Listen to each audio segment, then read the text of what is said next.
And we're back here once again with another episode of the MSK show. And this is going to be episode 219. So I hope you guys had a great day. And I hope you guys have a great rest of your week that is ahead of you. And in this episode of the MSK show, just in a little bit, we are going to be doing a comic book review on Aliens versus Avengers issue number 3. Then we're going to be talking about some Mighty Morphin Power Rangers drama that came up about a few weeks ago.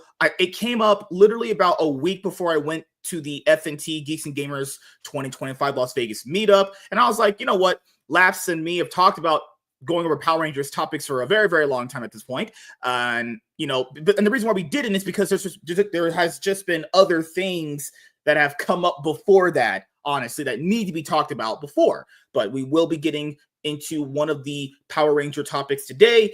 And I truly do thank you guys for, watching and listening to the videos that we do on the channel. It really does mean a lot to me. And we're almost about to hit 300 episodes very, very soon. And I did tell Last Comic Fan that we are going to celebrate at episode 500 because I told everyone else this too. I even told my friend James this. I don't want to celebrate until 500. I want to celebrate a huge milestone. I've had 100 episode celebrations before, but I said 500 is where we're going to celebrate. I'm working on some guests right now, but I don't know when I'm going to hit 500 episodes, but when we do hit it, we're going to have I don't know if he likes a panel show because he's mostly a guy that focuses on like me when we do a show. And the biggest show we ever did is like what 4 people, so to us? No. Yeah. So later on, we might just do for the 500 episode special. It would be like at least at max, because it's my own personal rule for the show, max is maybe 6 people. Because when you get like 7, 8, 9, 10, it's impossible to start talking. I mean, I didn't say you have to celebrate. I think though at 100 or 50s, you should do something different. Like at 300, have maybe that's what we should do. Every 50 episodes, that's when we have the thing that we did last time with the hot takes and stuff. Not saying do more hot takes, but that type of episode. Every 50. Just to add to your point, on Reddit, I made sure, I think I bookmarked comic book hot takes on Reddit. Just imagine what they think is hot takes for comic books. Oh my goodness. And I got banned out of Reddit. I got banned out of Reddit communities for promoting the videos. I was like, what the fuck? They're like, listen, you've been banned for promoting. Listen to this, dude. Like I am a Jordan connoisseur. We know this, right? I got banned out of the Jordan Reddit, right? Really? You want to know why? What did you do? Because they said that you're not allowed to post like fake shoes or whatever, right? Yeah. I did not know that you couldn't comment. And when someone wrote, they misspelled fakes, right? And they wrote facts, right? But I thought that, the young people they keep saying facts, and all that. So all I wrote was, what are the facts version? I got banned. I was like, and he's like, we don't talk about fakes here. I was like, okay, I thought he meant facts, like, because that's what he wrote. Like, and I banned me. And I was like, oh God, I was like, you guys are so stupid. I was like, Reddit is trash, dude. Like I'm unbanning you since you didn't know, but here you should know. And I'm like, Reddit is literal trash. Yeah, like how are they gonna? I'm actively promoting my comic book channel's content that we do, that we spend a lot of time on analyzing and going over a lot of these books. Imagine banning someone in a community that's promoting your medium every day on their channel. Guys, my comic channel, the side one that I have outside of this one, which is not my new main one, I put out videos that we've done multiple times throughout the week. I have my own comic book calls to do, the comic book market watches. I know you guys like those. The watch time on those is great. You know how long it takes you to do those videos? Quite a bit of time. And it's like, you're banned for promoting comic books. This is why this industry fails. I hate people like that. Like, I get it. The rules are no promotion or spam. But if I'm promoting comic books and having people like maybe get into a comic book that they've never knew existed, like, oh my God, I hate Reddit. I'm glad I'm banned. Like, Fuck I think that people place. I noticed they get really like uppity about their Reddit status, like that's the thing. And I'm just like, dude, like we're all talking about the same thing, right? Sparkles. Good Lord. Laps, get him to let me. You'll come on eventually when you're get on. Why don't you just let her on? Who cares? Because we have a thing going on here. We're like, it's like I'm essentially Stephen A. Smith, and you're like Scott Bayless. Hey, well, how about let her on as soon as we're done reviewing the comic? But she's a woman. Who cares? Do you think she'll like try to murder me? I don't think you understand how like cameras work. I don't. I think you have like. What if? Hey man, just off the Justing Unlimited review that we did. But what if she'll betray us? Maybe she's Airwave. Maybe she's Airwave. That's the only time. That is the only joke you've made to me that has made sense and is actually an okay joke. I'm still never going to get over that horrible dialogue Jason Aaron had us go through in his first Absolute issue, because he wrote Bug Wars #1 and we read that. It was good. His dialogue was so much better, though. Oh, thank God, it better, because we're in the rain and it's some of the wet. dialogue doesn't. Some of the dialogue doesn't, but the story gets way better. It moves from like I'd say from issue 1 to 3 is setting up a lot of stuff. There is some cool shit, but like 3, 4, and 5 moved very quickly, very fast. Oh, and before we go into the review, there's a few things I wanted to ask you because you wanted to talk about them, specifically the Star Wars grape incident in Andor season 2. I just don't understand people. Like, I just don't get it. It's like Star Wars has been bad and basically ruined for how long now? A decade more? Shit.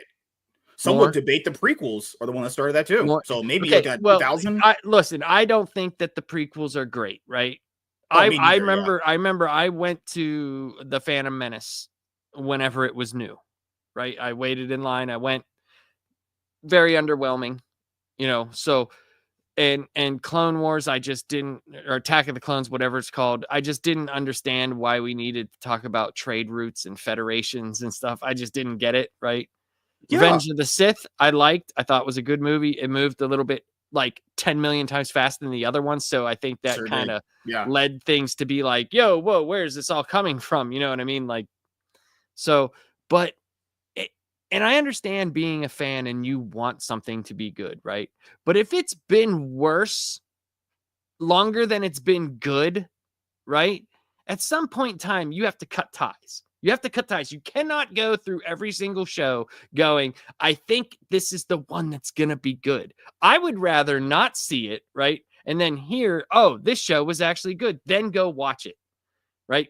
You're not going to miss anything by conversing with people that are still going to talk shit about the show, even if it is good, right? Because we live in that time where people are always going to say stuff. I've literally seen it. I've seen so many things suck, and then something decent comes out, and then those same people, oh, this sucks.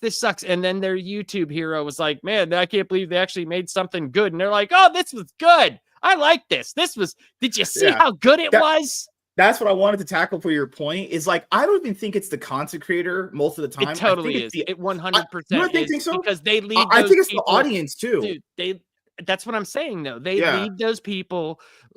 There, you could lead a horse to water, right? Okay, but there's so many people that I see that. That's the space that I live in, so that's where I see it the most.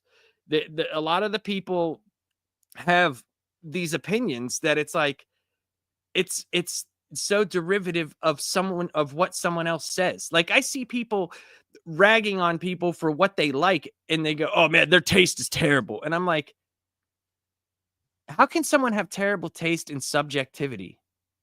Well, if someone believes that pineapple should be on pizza, that's when we gotta, Okay, here's the thing. Do I think pineapple should be on pizza? No, but there's a lot of people that like it. So, but it doesn't bother me. I don't care. No, but that would be like a fun kind of conversation. Ruin my interest. But when is any of those conversations fun? This is fun. Yelling about a scene that they called graping, but it literally was like, hey baby, hey. Ah! So my point last night, out of here. So my point last night, I hope it got through in the video, was basically Star Wars has had like very heinous things ever since it existed. I mean, guys, literally in the very first movie, or at least the first 2 movies, they're trying to stop the Empire from activating the Death Star, which will blow up planets to cause mass genocides. We had like literally the Empire attempted to do mass genocide on the entire galaxy. Then episode 3, you have like the Leia sex slave implication. People Okay, said, but but I like, didn't notice that. And it's like, okay, well, as a kid, you're not going to notice that, but it doesn't mean okay. it wasn't there. Here's the thing. You know what I mean? I don't, and I get it. She had this little. That's what people said. Do you believe that it was implied that a human, Leia, had sex with a slug? Well, you would do sexual favors with a slug, but I mean, it was implied, it wasn't shown, right? It was implied. I just thought they dressed her up like all the other fucking girls. Oh no, but dude, episode 3, Anakin, him choking a pregnant woman, like that's he killed kids. I totally get it. There's just some of the things that I just look at and I don't get it. It's like, go watch something else. Go watch something else. There's plenty of stuff. And it makes me think that a lot of this stuff is done because a lot of people have YouTube channels, or they want to talk to their YouTuber because they have a mass following. There's tons of them that do, and they want to talk about this. It no longer is about being a fan. If you might be a fan of 3 movies, okay, but that doesn't. Are you still a Star Wars fan? There's way more shit that sucks than that doesn't. I think at this point now in Star Wars just kind of have either mega apathy for it, or they're just like what you said last night in the comment section, that they're either like such hard Disney shills that they have their head so far up Disney's ass they can't see straight. You're either in those two camps. Okay, with the Disney part, yes, there are people that shill for Disney. I 100% agree there are, but I also understand that it's this fake fucking entertainment, or as they call it, culture war, that people are fighting. That, like, dude, they're literally like a rally call to like the most non-balls having dudes that would never say any of this shit to other people's faces. They never would. They'll do it on camera. They ain't gonna say it to anybody's face. And if they do, right, it is never how they say it on their videos. I'll say exactly what I'm saying here to anybody. I will say it, and I'm not acting tough. It's just because why hide behind an opinion? I hear so many of these like crazy freaking people say some of the craziest stuff, like just bananas shit.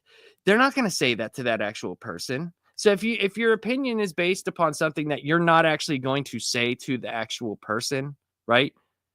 Then what are you doing? It's got to be for clicks. It has to be. It 100% has to be. It's the only thing that I can think of.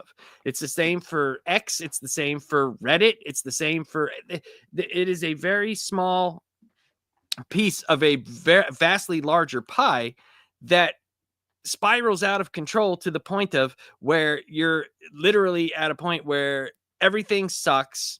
Nothing is good, right? And now we have to fight this, bring back my shows that were good. You know, it's like, dude, there are things that are good. It's just your opinion of them. You might not like that thing anymore. And that's where whenever I would say stuff like it's not made for me anymore, like it's not made for me. It really isn't. Do they make that show like Acolyte? Do they make the Acolyte with 50-year-old white guy in their, technically they didn't make it for anyone. They didn't get any trying viewers. To grab. No, I seriously think they made it for a specific audience. That audience didn't show up. They don't exist. They're very loud. They're a very loud, like small portion of the audience, but they just didn't show up.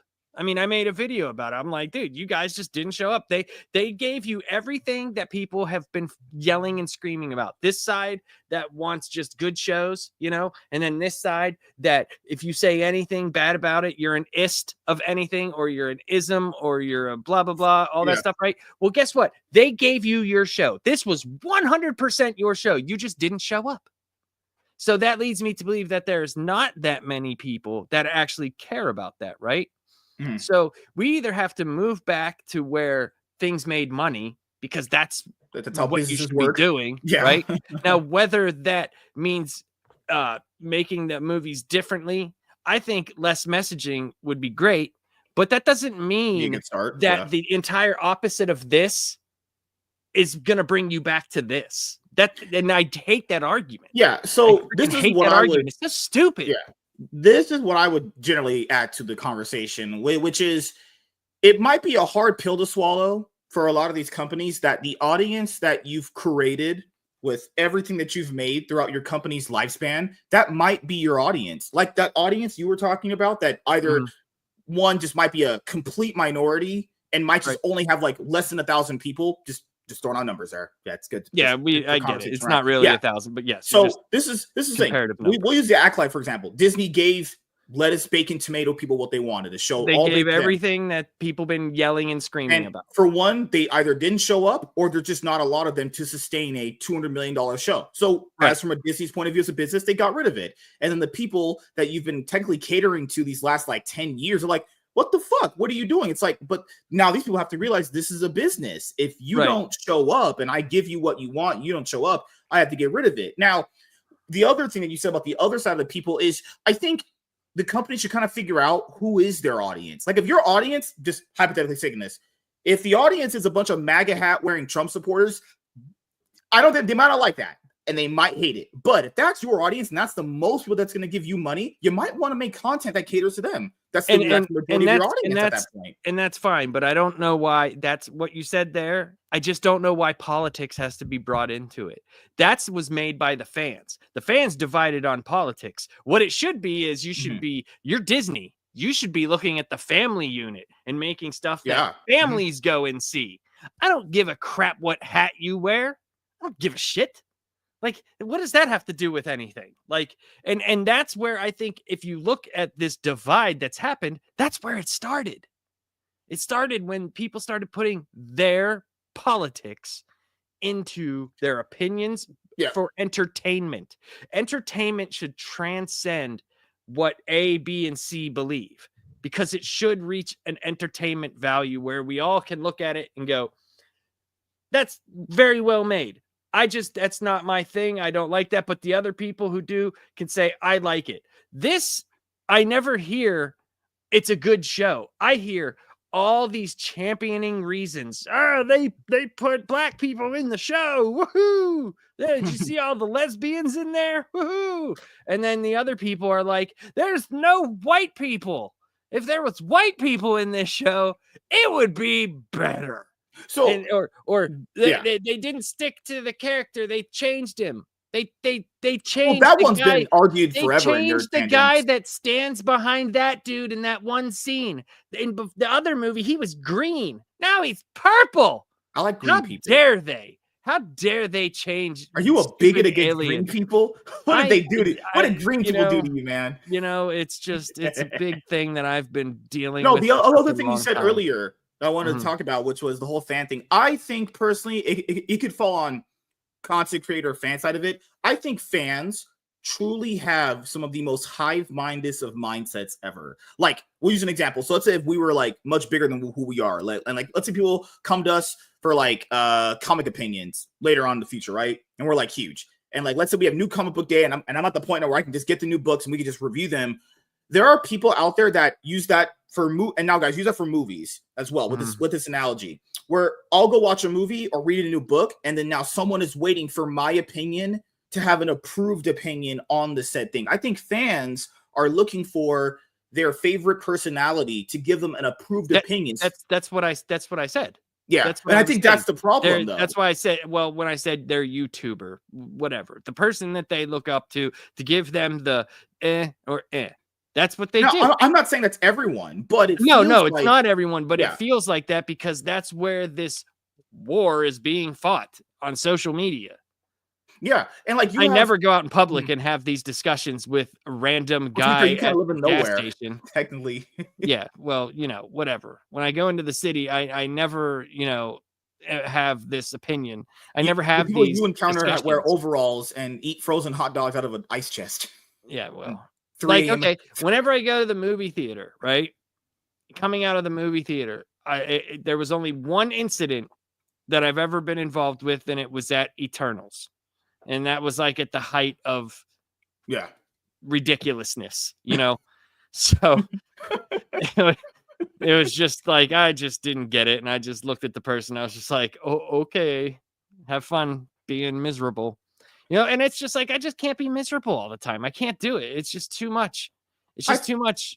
I find a happy medium. I find it that because I like to consume a lot of stuff. That's just me as a person. If I don't like certain things, I'll just be like, hey, this wasn't good. But if that's not true. That is not true, because you'll say, oh, I know this is for stupid fat people that only are sweaty. That's trash talk. I'm the king of trash talk.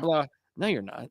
I'm the king of trash talk. That's what I am. I get to destroy people. Laps is on MSK's Mount Rushmore of best panelists. Now, you guys are you're like fucking Anthony Edwards for people here. What's that? Good Lord. Well, definitely you are black. Well, you are wearing black. But no, I think this is the reason why I think they just hear me and they're like, oh, here's a person who's actually telling how they feel as opposed to living inside of someone else's opinion. And I've been on the show where I've disagreed with people,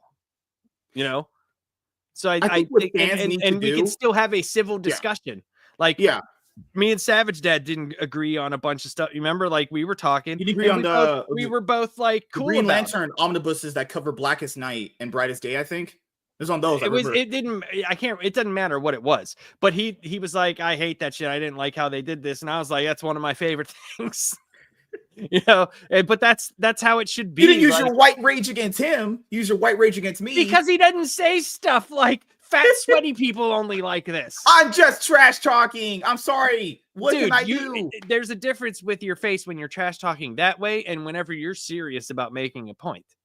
Oh, I mean, you use that to make your point. You have to learn how to blend the two. No, you don't. You can make your point and still say negative things about someone, but you can still make your point and make it make sense. I mean, that's what I'm a genius. I have a 200 IQ for a reason.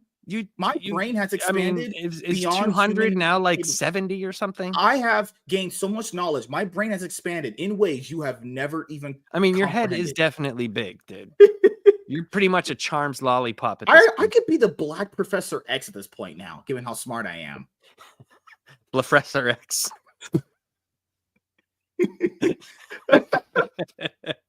Oh shit. No, I am not. Did you see the picture going around of the new X-Men where it's like Rachel Zegler and I saw that. Yeah. The one person said, no, we can't follow this man. Look at him. He's in a wheelchair. He can't lead us. That was a pretty cool thing in this though, when Miles was like, you're in a wheelchair. I don't think you can help us out. And he's like, oh, this is a suit. Oh, okay. Yeah. That's pretty cool. Like, shit. That's pretty cool.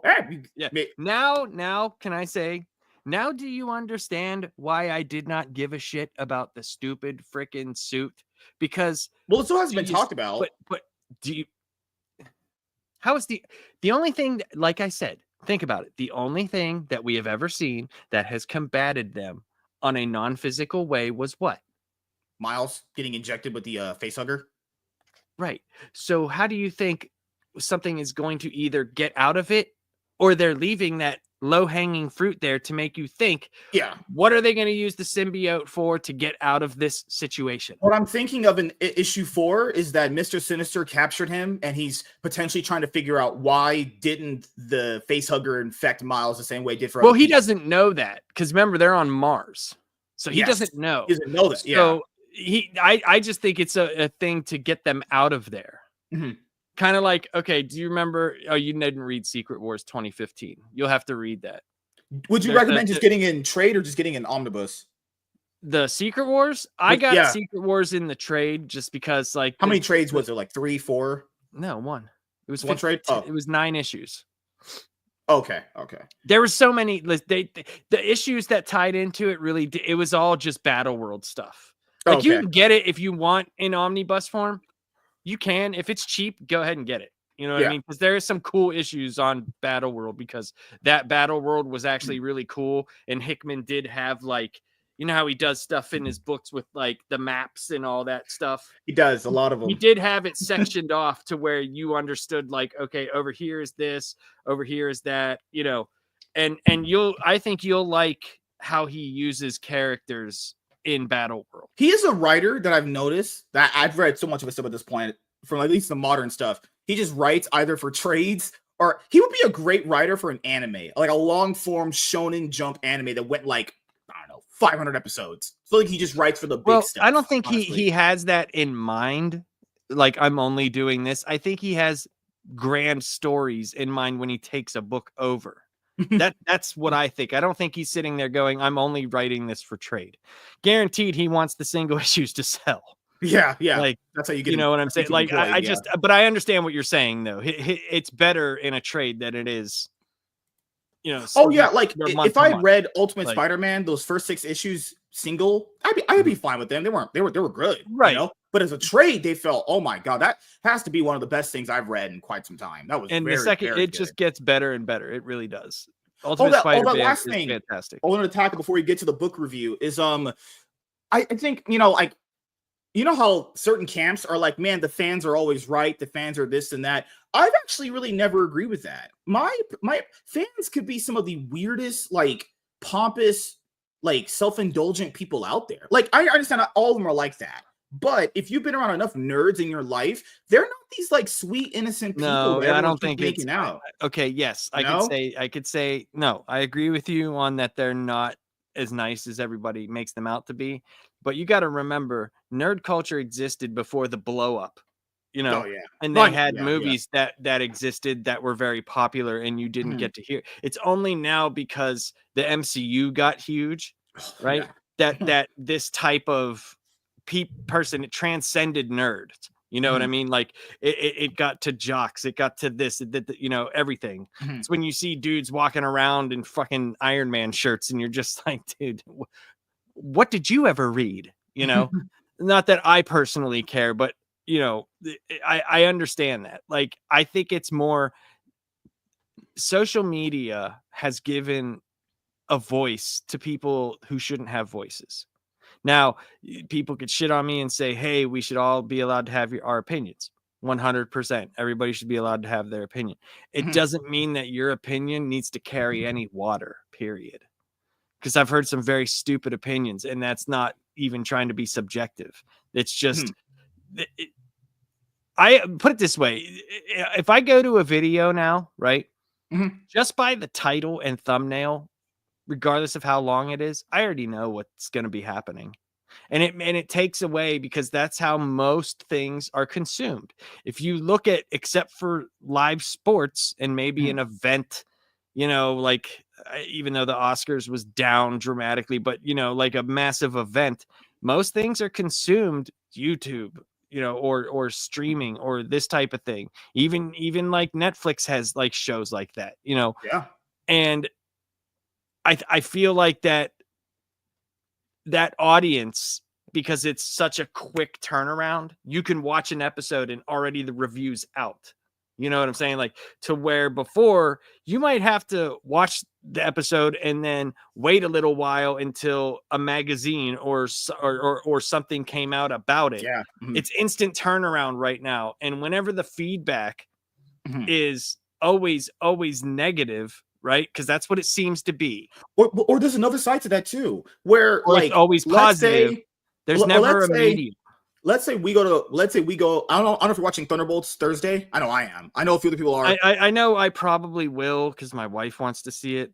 If you before we go on the conversation, if you do, let me know, because I would at least want to do a spoiler discussion for it on Saturday, but that's different. So yeah, I'll do that. What I think is another problem is, let's say we go watch Thunderbolts, just an example, new movie, and let's say you like it, I don't like it, or vice versa, or Right. I hate it, you like it, and then you'll have this thing where, like, online, if let's say we just talk it out online and we never had like a show together, people would be like, well, oh my god, MSK, you only just like it because you're a shill for Disney, and if you're the person that's more negative, remember, now you're determined as the guy that speaks more facts. And that's the conversation with movies that I just hated. Well, like, if someone honestly just didn't like it, that's fine, but that doesn't mean they're speaking facts because they didn't like the movie, because that's not how you have a discussion. Someone could just not like it and you disagree with their opinion, but that's completely fine. Whether the person that does like it and gives you reasons why they did like it, that means they're a shill. And it's like, okay, how are we even having conversations?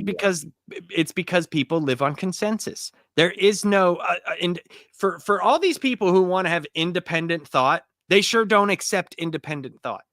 You're either this or you're this. You are always boxed into some sort of like I had people tell me I can't remember what it was. I cannot remember what it was. I'll have to find it. But I liked something that a ton of people hated, right?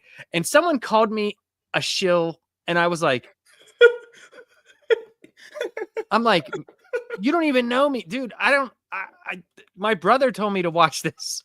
Like, I had to buy the streaming service. Someone said I didn't know movies very well because I liked Spiral, that Saw movie that came out in 2021. I was like, what? This had a better story in it than most Saw movies. I thought movies are supposed to have story because everyone told me movies are supposed to have good stories, right? And I was like, this had a story here. And they're like, that's not what Saw is supposed to be. Movies aren't supposed to have stories. And because the conversation just ends up into this rabbit hole of like, whatever you're saying, you're perceiving it to be the truth, which is what people do in their opinions. But what I'm saying is not translating to you. So you just feel like I'm just talking hot air. And it's like, that's not how you have conversation. People like on the internet, unless you can find people, at least the way I have, you can have like honest conversation. Because whenever you would have conversation, people, it's like, man, are you trying to have a discussion with this? Or are you just trying to have like affirm your own, like, what's the word? You're trying to affirm your own biases.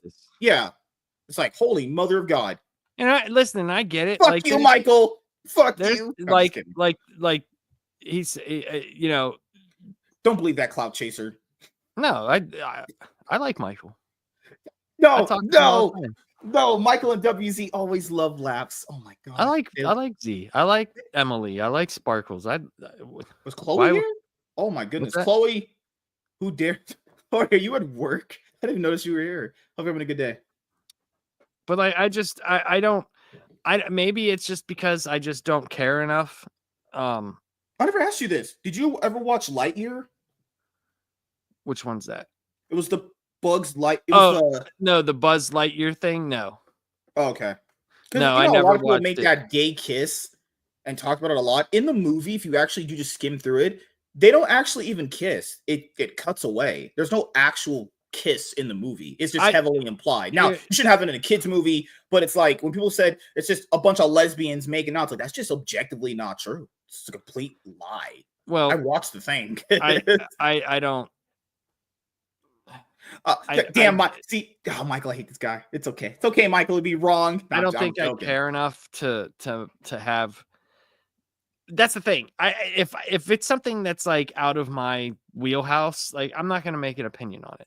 I'm just not gonna have one because I'm not gonna go out of my way to watch it. Now, if we're doing a show on something and you say, hey, we're gonna be talking about whatever, right? I'll go see it or I'll watch it. Or however you have to watch, and then I will give my opinion on it, but it probably won't be as informed as other people that watch. Did you hear about the I haven't read anything, but apparently there's some James Gunn Superman movie leaks out there. I'm just staying away from them. I'm just gonna go watch the movie. I'm not gonna like. Look, I don't know, because people are saying the leaks are. I mean, guys, movie leaks can be 50-50. They can be either complete trap or complete. Well, it depends on if it's a leak from someone that saw it or, because they are doing testing. So, I mean, it depends.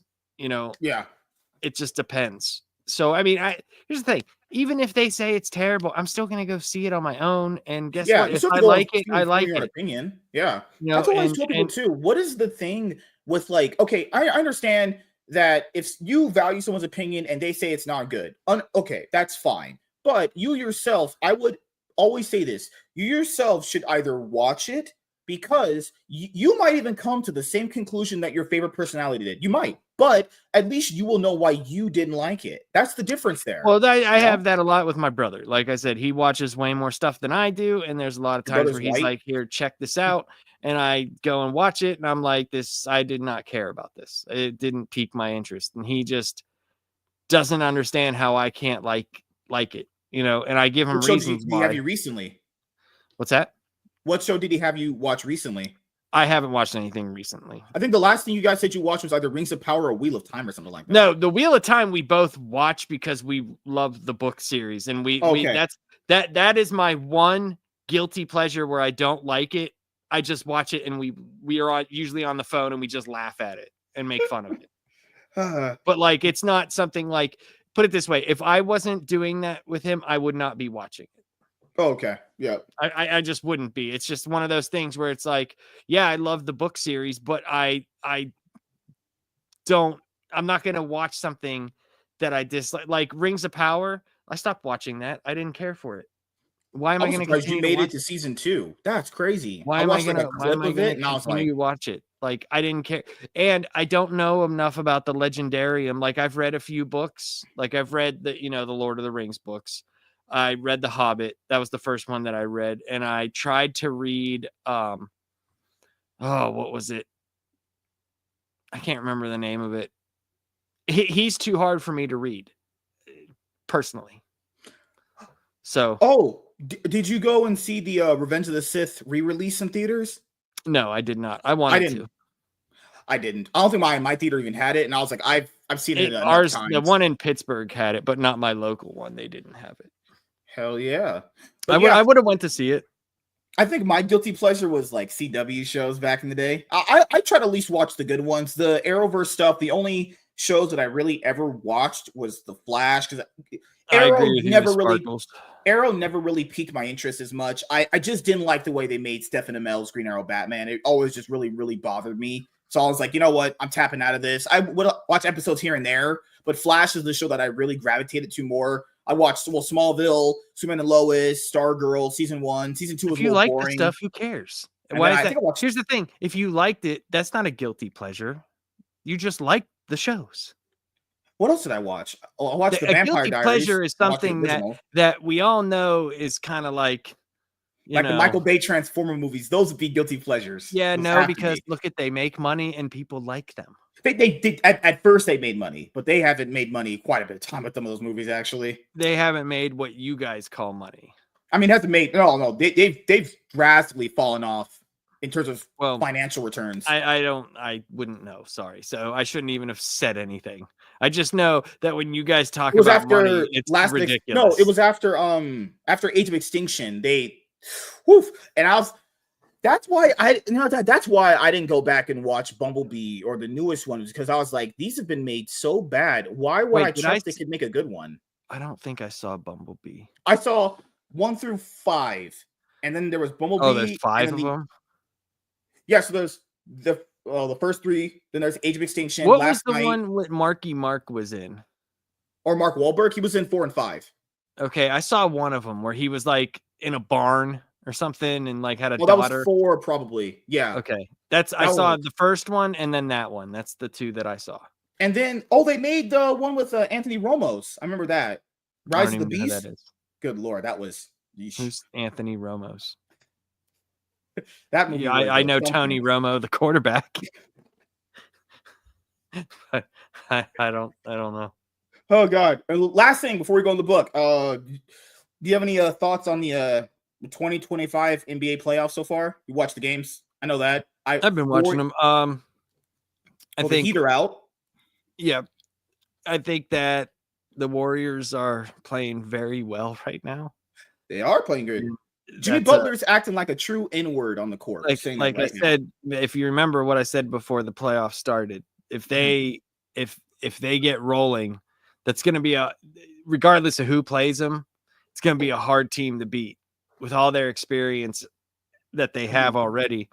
And they got some young guys that are, and defensively, they're underrated. They're very underrated defensively. Like Gary Payton Jr. is a fantastic defender.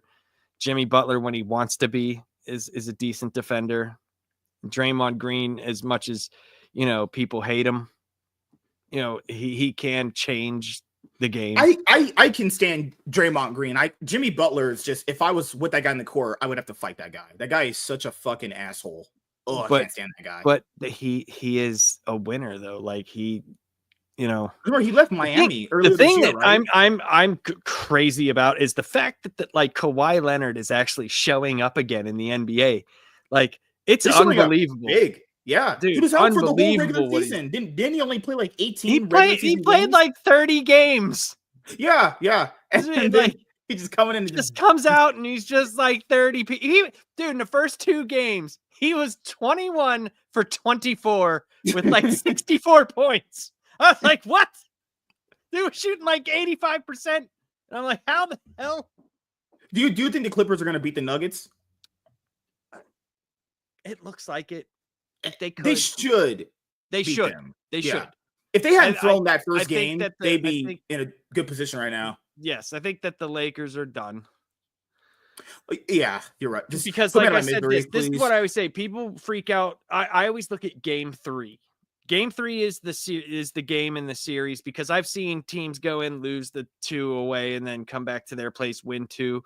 But Game 3 and Game 5 is where the series. That is when you could tell, because if someone stole one at someone else's house, and then they go back home and they win those 2 games, you're up 3-1. You know what I'm saying? Like, and that's like a big deal. So I knew when Game 3 happened and the Lakers went down 2-1, you know what I mean? Like, that was, yeah, that they weren't coming back from that. Like, even the game that they won, I wasn't happy about. I thought they did good in the game they won. I mean, that was they're very defensively. The defensive stats were very good. Yeah. But you can look at that and say, why can't that translate to the next game? Defense, but you had said that they would at least get one game if they did that, though. Yes. Yeah. I thought I didn't think they were going to win that series. I just didn't, because Anthony Edwards in the playoffs is just something else. The other guy on their team has been coming up big. I forget his name sometimes. It's the other guy, the other black guy. Yeah, I know. Yeah, and he had like 34 the one game. Oh my God. He's going off too. But like, yeah, I don't know. The East is a little bit easier. Oh, Julius Randle. Yeah, he's been popping off really hard. A little bit, in my opinion. It's a little bit easier to gauge. The East is, but the West is wide open right now because any of those teams, right? If the Nuggets get something up their ass, they can win, you know, because the people they have on their team. But look at how good that the Clippers play whenever they do win. So if that team can get rolling, they can win. Sure. So it's like Oklahoma City is the only like outlier, you know, that you look at and you go, damn, they're just good all over. So that I think is the team to beat in the West, but they can be beat. I definitely think it's going to be the Celtics and Cleveland in the Eastern Conference Finals. I think that makes the most sense. Yeah. You know, because the Magic got one game. I kind of I just don't look like whenever they were, I can't remember what it was, but they were down by like 30 points and Oklahoma City came back to win the game. Like, it was so like disgusting. You know what I mean? They won by like 10. No, it wasn't even like that broke my soul when I saw that. I'm like, your star player put you in such a good position. That game is practically unthrowable. That's actually criminal that they could lose a game like that. And most of the game, and you look at how much still up. I think they were down by 32 and they won by 11. Even by like the fourth quarter, they were still down by like 15 point comeback difference. That's so ridiculous. Disgusting. If I was like the whole half. Even by the fourth quarter, if you guys watch the game, they're still down by like 15, 20 points. 15. Yeah. So, yeah, it's just, I think it's been shaping up in the West to be more exciting. Yeah, the East is very telegraphed. You know where it's going to go. That's just unless the Knicks can play spoiler if they face the Celtics in the semis. I don't. I don't see it, but I don't see like the Knicks. Like, they need another person. You think that Jalen Brunson and Luka Doncic were on the same team together at one point? Yeah. It's crazy at this point. But that's how Jalen got the big contract, because of that playoffs that he had. And he's a good player. It's just he's a great player. But the thing is you know, Big Cat, he's so hit or miss. You know what I mean? Like, you can't have, like, if I was that big, dude, in today's NBA, I would be playing bully ball because no one would know what to do with it. It's enough time. Yeah. People say, "Oh, but the threes are so important." Yes, they are. But if you're backing people down every possession, you're wasting a lot of time. The one guy on Memphis, huge 7 feet tall dude. How in the world could he not be destroying people is beyond me. If you have a 7 because they don't play that way anymore. They don't play that way anymore. That's not the way the NBA is played. It's just like what Shaq has been screaming about. I don't agree with him all the time, but I'm just saying, like, if Shaq was in the NBA right now, who is guarding him? No one should be guarding a 7 foot tall dude. That is disgusting. You know? I'm just saying, like, backing down people is just not what they do anymore, because the three ball is worth so much more.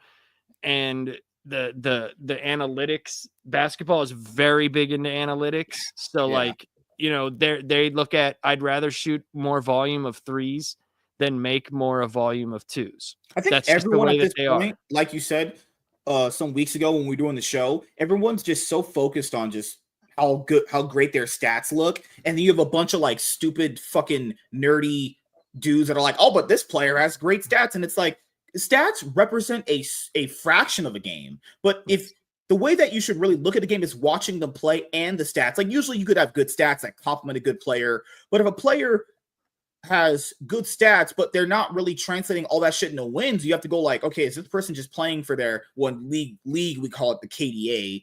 If someone's just only playing it for their stats, and it's like, dude, people are like, well, LeBron James is like one of the highest scorers of all time. Does that All right, really matter right let's now? talk about this damn book. Do you want to make love to me? Like what? What? See, that was a great transition. How? Because the NBA fucks me every day. How was it? Mic drop. Because you're gonna do the, hey, MSK is landing a plane over here, and we're gonna talk about a comic book. And you want to make love? We're gonna, introduce another show. You don't have to do an intro for every damn thing we do. This is for YouTube. I know you clip it, but people might understand that we're reading a comic book. They're doing great! Oh, Jesus Christ. Hey, look at that! Look at that! No shit! You're like Family Guy. You're just non sequitur Family Guy. But was he wrong though? That's the thing. All right, let's get into the reviews. We can get to the topic in just a moment. Let me make sure all the stuff is good. Okay, everything is ready. Hey everyone, I am MSK, aka Master Swag King, coming at you guys today with another video. And if you guys are returning viewers or new viewers, then please consider subscribing to the channel if you have not already. Leave a like on this video if you enjoyed it and comment down below. Also, make sure you guys hit the notification bell. That way you guys can get notified on whenever I upload a brand new video. And in today's video, we are going to be doing a comic book review on Aliens versus Avengers issue number 3. So if you guys have not had a chance to check out our previous comic book reviews on Aliens versus Avengers issues 1 and 2, I would highly recommend you guys go and check out our comic book reviews on Aliens versus Avengers issues 1 through 2. That way you guys can understand how we feel about those individual issues compared to this one. Now, I did do an issue 1 review of this by myself. You guys did enjoy it, actually. I only just the one issue about it, but I did enjoy the book. We reviewed issue 2 together not too long ago. We did enjoy that book despite all the fucking ads Marvel puts in this damn book. But there was a lot, yeah. And for me personally, this has to be the best issue of the book so far. This was so damn good. I cannot wait till this comes out as a trade paperback because this was very, very good. Jonathan Hickman, it will do. Man, this guy just either he writes a complete map out for everything. I feel like this is John. He has a whiteboard, he has a dry erase marker, and he just goes all over. Everywhere. But it's not always a map out. It's usually just that one issue that's a big, It's true. Mm-hmm. Like it's unless like you're starting a whole universe, then he does like 2 or 3 issues. Like, and I understand that, So he has 3 boards. I understand it. But at least like we could say that the Ultimate Universe, with Spider-Man, at least it makes the payoffs were a little bit higher than what we've gotten in the Absolute Universe. Yeah. Because like I was saying, the stuff I was complaining about from the Absolute Universe with Booster Gold and all that stuff, I'm like, where the hell is it? And then when I found out where it actually was, I was like, son of a bitch. So I had to go to get all these other books that I wasn't going to read. So you would expect the thing that happened in the Justice League to be mentioned in the Justice League. But it was not. It was not at all. I will say this for Jonathan Hickman. Them getting him to do Ultimate Invasion and the Ultimate Universe and Ultimate Spider-Man. Guys, Jonathan Hickman by himself is essentially carrying Marvel's line right now with Marco Cicchetto because if we know the stats, the Ultimate Universes for both DC and Marvel are the best-selling ones right now. And Jonathan Hickman with Aliens vs. Avengers is also up there for some of the highest-selling books. And this book, at the end of it, it was supposed to come out in May, but this got pushed to June 18th or whatever. And that's probably because, at this time, he had Gods, he had Wolverine Revenge, he had this. They're just giving him every single thing to write. Ultimate Spider-Man I thought ongoing. Wolverine Revenge was actually good. I have all the red banded ones. Do you think that they're better than the average? So floppy? the two of them were, there was just a couple things in there, but there was two that did have a couple extra pages. Yeah. Whether they were better or not, yeah. But But I read issue 1 of that, and I did like it. Do you think yes. Wolverine Revenge would read better as a trade or the single issues? A trade. Okay. It does, because that's what I feel like you said, I don't think he writes specifically it with saying I have to have this in trade, but it does, his stuff does work better when you read all of it together. You know what I'm saying? It just does. I swear this man has whiteboards with everything he's doing, having an artist point to every goal. John, if you're watching this, I know who you are. You have whiteboards all around your room like Batman for computers. He's got it all mapped out.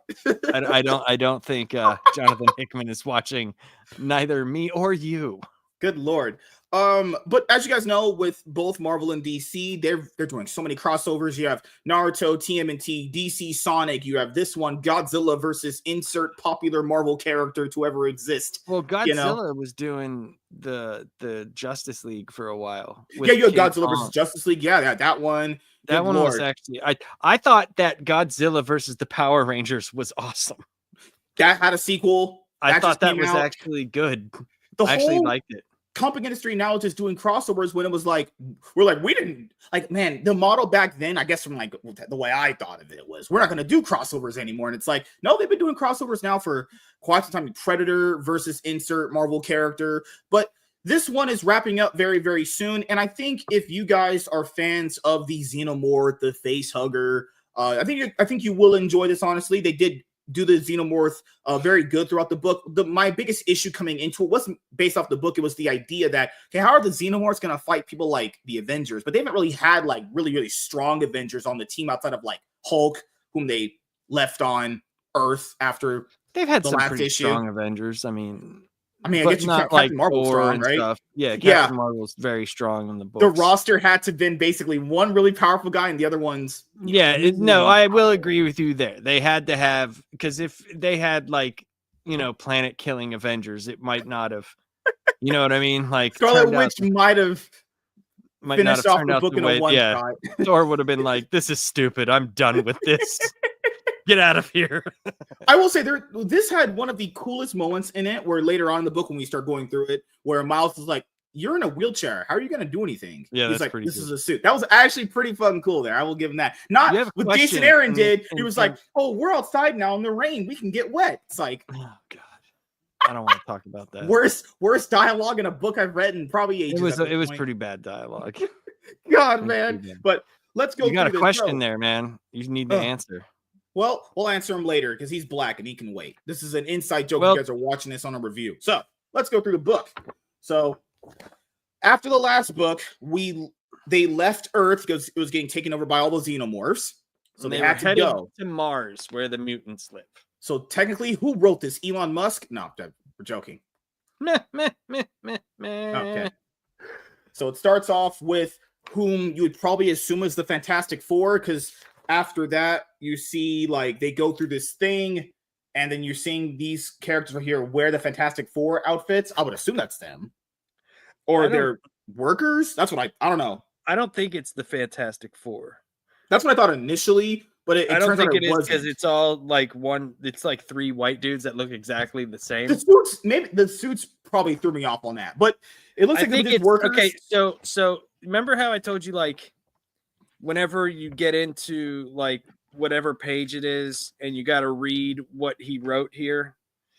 So I know it's after this, but I think those are the creators, not the main creators. Those were the ones that the main creators created first. Yes. I think that's who it is. The creators. That's who I think those are. And the ones watching were the actual creators. Yeah. So these characters enter something, and then they ended up basically like getting killed, essentially. Yep. Yeah, because they ended up getting like knocked out. There was, the people inside the suits. So like they were just like, yo, fuck all you. Yeah. So you have these people getting knocked out, and then I guess the leader of the whole thing, I guess they're calling this character the engineer, still conjuring up something. So this is something that it's going to be hopefully rectified in issue 4, because this is only going to be a 4-part miniseries. I don't know how Jonathan Hickman's going to end up wrapping all this up in a 4th issue, because there's a few things that you would have to take care of. Like, good. No, that's it. Go ahead. I think a lot of the things with Hickman, though, is he's following this story. And that's why I said, if you read this part right here, that's the stuff that we should be paying attention to. All the other stuff is stuff happening around that central storyline. I think when he writes this stuff, this is the stuff that he's going to resolve. Yes. These things. The other stuff around it, like what's going on with Sinister, all that stuff, I think we might get allusions to what happened, but I don't think that's necessarily as important as it is to the central base of what's going on with the characters that we start with. I think for the 4th book, I think they're going to figure out how to basically take out these xenomorphs in a more mass way and then kind of spread it on Earth to kill them all. I'm just thinking how they're going to end it. That'll be the only way you'd end a series like this, is the Avengers and the X-Men figure out, hey, this is how we're going to end up taking out all the xenomorphs at once so we could kind of rebuild civilization, because, I mean, what else would they do? That's it. So it's either that or Miles is the only one that lives. The black guy is the key to everything? Oh, no. Oh, gosh. So as you said earlier, our heroes are headed to Mars, and then they actually end up landing on Mars because they need to get some stuff for their ship. Otherwise, they were going to go to Mars, but now they have to go to Mars because the way that they left, there was some damage to the ship. Yes. So they need some stuff, whether or not they like it or not. So they're like, the mutants are going to have to barter with us, whether we like it or not, because we need technology right now. And then they do end up landing, and then right here, Miles is like, no offense, old man, but you're in a chair. You can't really help us. And he's like, it's a suit. So yeah, Iron Man dons his suit finally in the series. That was also really cool to see. Yeah, and he had the suit. He was in a wheelchair, right? Yeah, but he had the suit on. He blew that thing's face off. Remember? Oh, you're right. Yeah. But what's interesting about this is whenever Tony is talking to Carol, she's like, hey, when was the last time you were here? And he's like, about 20 years ago. She's like, well, I was here 7 years ago, and it was all business. And this was the most busy spaceport I've ever seen. And now it's a ghost town. And they're walking around, and they're like, something ain't right here. Something is not adding up. I wish they could do this kind of concept for a movie. This would be really cool if it ever came into fruition, because this book felt like it was this specific book in the series felt like it was something that you could have just let off with book 1 for, honestly, which would be a great starting point too. Like, this was you could have, but they would have definitely needed to go back to show us. Yeah, because we don't know what technically happened. Hickman's very good at like someone leaving and you assuming, like, we assume that everybody on Earth is dead. We're assuming that because of what happened.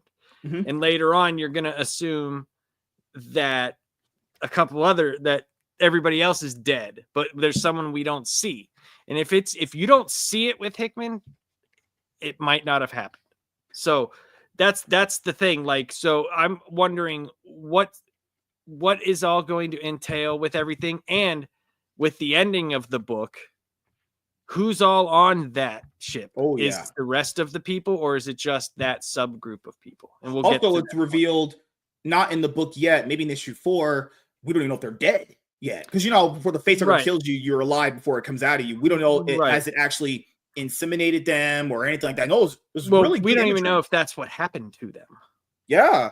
Because it looked like certain people got ripped apart, and then we're introduced to Sinister, and he has like a colony of Sinisters. There's now a colony of Mr. Sinisters, the Sinister family, because DC has families. This is the Sinister family. He totally did say inseminate. Good Lord. So there's this colony of Mr. Sinisters, and Mr. Sinister is basically trying to dissect what the facehugger can do. That's essentially what he's trying to do throughout the whole book. And Yeah. he's trying to figure out how to stop it, how to enhance it, and how to basically keep it from actually having the face hugger burst out of you. Well, no, he what he does is he sits there and he has always challenged Darwin's theory. Yes. The survival of the fittest. He feels that these are the perfect killing machine. So how does he overcome this? How does he make it work for him? That's what Sinister has always been about. So we're looking at, but like, what is he doing that he's still alive? All of them, and all these other people are supposedly dead. What is happening? Then you get this image right here of like X-Men right here who have the face huggers attached to them. Like, brother, there's Colossus. I'm pretty sure the other one is like, first that's Magic over there. Wolverine's not here. It's later in the book. He's around, but you have all these characters just in this kind of like Aliens Queen hive where they're all just face huggered up. Like this guy's Did been you say a queef hive? Queen, and the aliens have their queen. Because I don't want a queef hive. You don't want a queef hive? That sounds awful. It probably smells awful too. So Mr. Sinister built this like aliens queen Inseminate kind of hive where he's captured a lot of these heroes and he has the face huggers on them. And then this man's just in the book hyping up himself. He cheers himself on. To be fair, technically, if you can't be your own best cheerleader, who can? If we're being honest here. So gotta always love these double page spreads of ads in a 40-page book. I just want to make sure I point this out before we go further into the review. Marvel, this book costs people $7.99 or $5.99 with like plus tax, right? Yeah, try less ads in a 40-page book, okay? You know, because we're already paying $5 for it. Mine was $7.99. Oh, you're right. It is $7.99. I paid. Yeah, you're right. Yep. I believe all of them were $7.99. God damn, Marvel, $7.99. Dude, that's more than like that. That was more than the lenticular variant cover for Absolute Batman 1, more than the reflective cover for Absolute Wonder Woman, and more than all of the variant covers for Hush 2.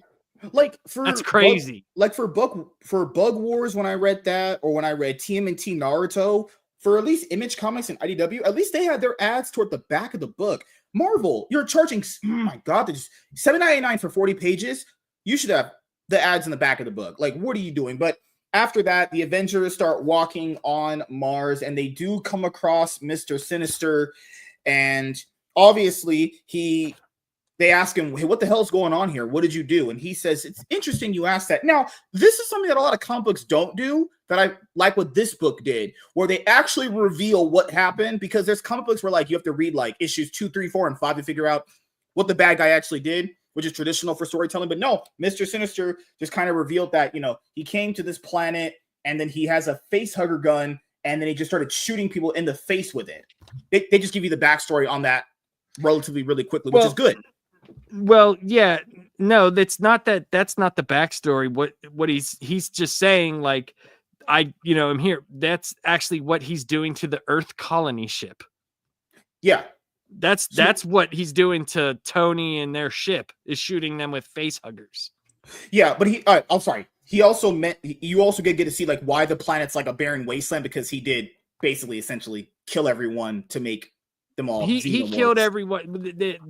The I'm guessing that what happened is they were invaded and infested just like Earth was, because the engineers were the ones that sent the xenomorphs to Earth. So they probably sent the xenomorphs to Mars, and a bunch of the mutants were getting killed, where Mr. Sinister grabbed a bunch of face huggers, started doing experiments, and he killed a lot more. But what weird in guy. the book is actually what's happening right now. Well, yes. Their ship is unguarded because Carol, Miles, and Tony are talking to Sinister. He sends all the other Sinisters to take out that whole ship. And then the Avengers who are here, so the Avengers that are still left, you have Iron Man, Captain Marvel, and Miles Morales, Spider-Man. They're like, okay, something's going on here. And then he basically says, you know, look over here. I adapt, I overcome, I conquer evolution, I defeat Darwin. And I just can't help myself. I always side with winners. So he reveals that all those people that he ended up infesting with facehuggers through his facehugger gun, well, they're all aliens. Well, they're xenomorphs. They're all going to fight the Avengers now. And just, it's so well done for a book like this to get you hyped up for the finale. Oh my God, the art, the freaking imagery, the horror feeling. I love it. I took a completely different thought than you did for this. I don't think that those aliens were the people that were shot with the gun. Possible. Those were just aliens that were on the planet, but they're not attacking him. The people that were shot with the gun, that's Tony's people that just landed there now. True, yeah. Because it said Earth colony ship above it. These aliens were on the building, if you look, while he was sitting down there talking to them. So why are they not attacking him? That's what you should be asking. Like, why are they attacking, Tony? I was referencing the other page where he said he was working on the facehugger. So I thought that he had enough time to basically work on whatever the facehugger aliens were going to come out. He's working on it because he's figured out something that they're not attacking him, but that's just him working on stuff. He's captured some X-Men that survived, stuff like that. But if you look here, it says right here, Earth colony ship, and that's the people that were on Tony's ship whenever they had the facehugger gun. So he's been there. They've probably been there for a while. So he's been experimenting because that's what he does. He just experiments. So why are they not attacking him? Why are they attacking everybody else but not him? That's true. That's a question that I wanted to know, because I think the aliens there are just the xenomorphs that had originally been sent down by the engineers. Because that's what we've seen. At least that's what we've seen. And then they actually do start fighting right here. Tony gets basically the way an anaconda would attack its prey. That's kind of what one xenomorph does to Tony. And then Miles is like, okay, I'm going to try and help Stark. And Captain Marvel's like, no, they'll swarm us. We have to stick together. And then Miles, tries to get to Tony. And he says he'll be right back. You don't see Miles anymore after that. And then Captain Marvel ends up being overwhelmed. And you see as you guys know with xenomorphs, if you kill them, they have this kind of acid that comes out of them. And the acid actually hits Captain Marvel in the face. You're like, it looks so gruesome when you're reading this. Oh, you're like, damn, she got hit in the face hard. She loses one of her eyes. Acid. And that's all that acid. And she's essentially knocked out. And then she's having a dream. So like she's having the same dream that I would have if I were to have sex with a white woman, And I'm thinking to myself, this is the white woman that I would probably just do a whole ton of back shots to, but that didn't happen in the book. That's just my sick, twisted imagination. And then you see the X-Men that are left. I think what it is I don't think she's necessarily having a dream. I think she got hit in the face and she's blacking out, and then she comes to, and White Queen is saving her. The White Queen saving. Woo! That's my kind of thing. That's my fantasy. And so, I see Eric the Guapo says Alien and Predator do not work well in DC and Marvel because they are much weaker in compared to the heroes and villains. And I can understand that, but in this context that they're doing this, I think it works very fine because there's limited heroes at all, and they're not the strongest of them. And when there's thousands upon thousands of these things, and they don't know how to defeat not the xenomorphs themselves. They don't know how to defeat the face huggers. If Iron Man just gets swarmed, maybe 5 of them. Well, plus he's 9,000 years old in this. So yeah. And then I do agree that we did talk about that. If like Thor and other guys were in, they would just destroy this whole Scarlet thing. Witch literally would just put them in an entirely different dimension. Just in general. I agree. I completely agree with you, Eric, with the Predator story. And I don't think that they're depowering anybody here. It's just in this one, a lot of the characters are very old, and like there's hardly anybody left. So based off what you just said, more of the story for it to work. So after the thing that you just said, she has she was knocked out after the acid hit her in the right and the left side of her face. She ends up seeing Emma Frost, and then she ends up basically saved by these rogue X-Men that are still around. Now, the only thing that's weird here is there's Wolverine, there's Emma Frost, but you don't really know the other ones that are there. Armor's there. Armor, that's like the other one. And I know there's other people. I can't really. I honestly, the light's not really good I here. assumed that was. I just assumed that was either Scott or that was Cable. That's what I assume. I could be wrong, but you know. Who? This character right here. Who is this? I forgot. Because they didn't give me. I believe that's Wolverine talking. Is that Wolverine? Yeah. Okay. So Okay. So I wasn't. Because it's the same face as it is here. You're right. Okay. I just want to make sure I wasn't going crazy. Yeah. So No. You're fine. You're fine. So I just think that was the interaction between those ones. You know, those three characters, because they only brought up Emma, Armor, and Logan. So that's the only people that they brought up. Okay. Just want to make sure we didn't forget anyone. No, I don't think so, because Carol leaves with Wolverine, and they go to try to see the ship, and it's destroyed. It's like basically in half. So the Sinisters went and did their job. They basically tell Captain Marvel everything. They basically tell Captain Marvel that, hey, our situation's really bad. And she's like, you know what? Yeah. I don't know if this was the end goal, just to make Captain Marvel the number one Avenger to take down the aliens. But she did say that my whole life, I told myself I would never leave anyone behind. It was my code. And the only other one they mentioned was Eden also. And they said that Wolverine, Armor, and Emma cannot be hurt by these things. So that was very interesting that they can't be hurt by Wolverine them. Would make sense. You couldn't do the whole facer thing to him because, Well, wouldn't be able to burst out of his chest either. Yeah, and Emma Frost, she has manipulation powers very similar to she can turn herself to diamond and stuff like that. Yeah. So then she can also psychically mess these things up. You have the next day, so they go back out into the city to, see the damage that's been caused and basically kind of go back to finish off Mr. Sinister, or at least kill these xenomorphs that are there. And guess who's dead? Well, yeah, they killed my boy off. He's dead. Iron Man is gone.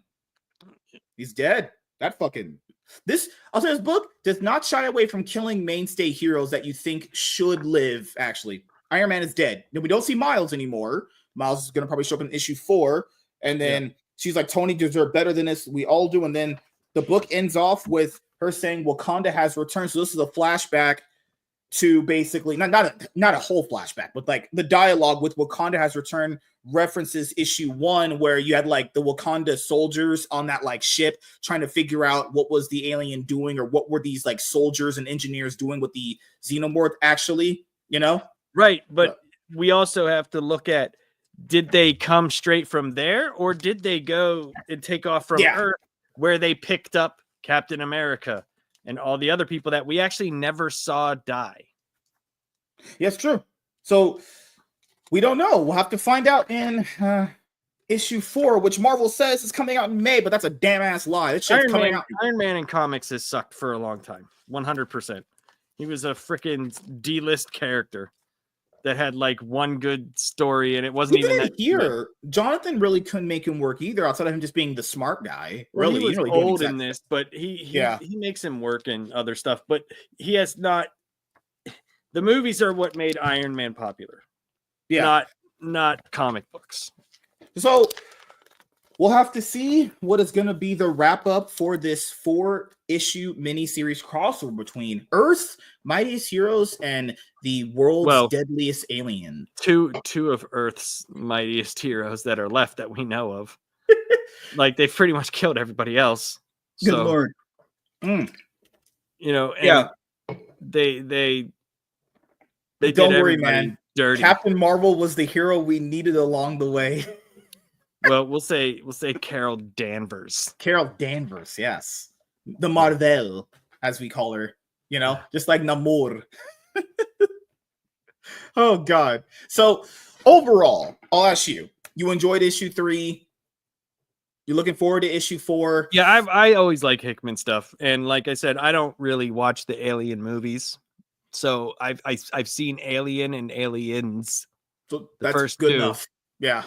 I haven't watched any of the other ones and don't care about. It's not a franchise where I would get mad if they screwed things up, because I just don't know enough about it. So I'm fine with this. Now, other people that are very into the Aliens franchise, and if there's stuff that they don't care about or like, I could understand that.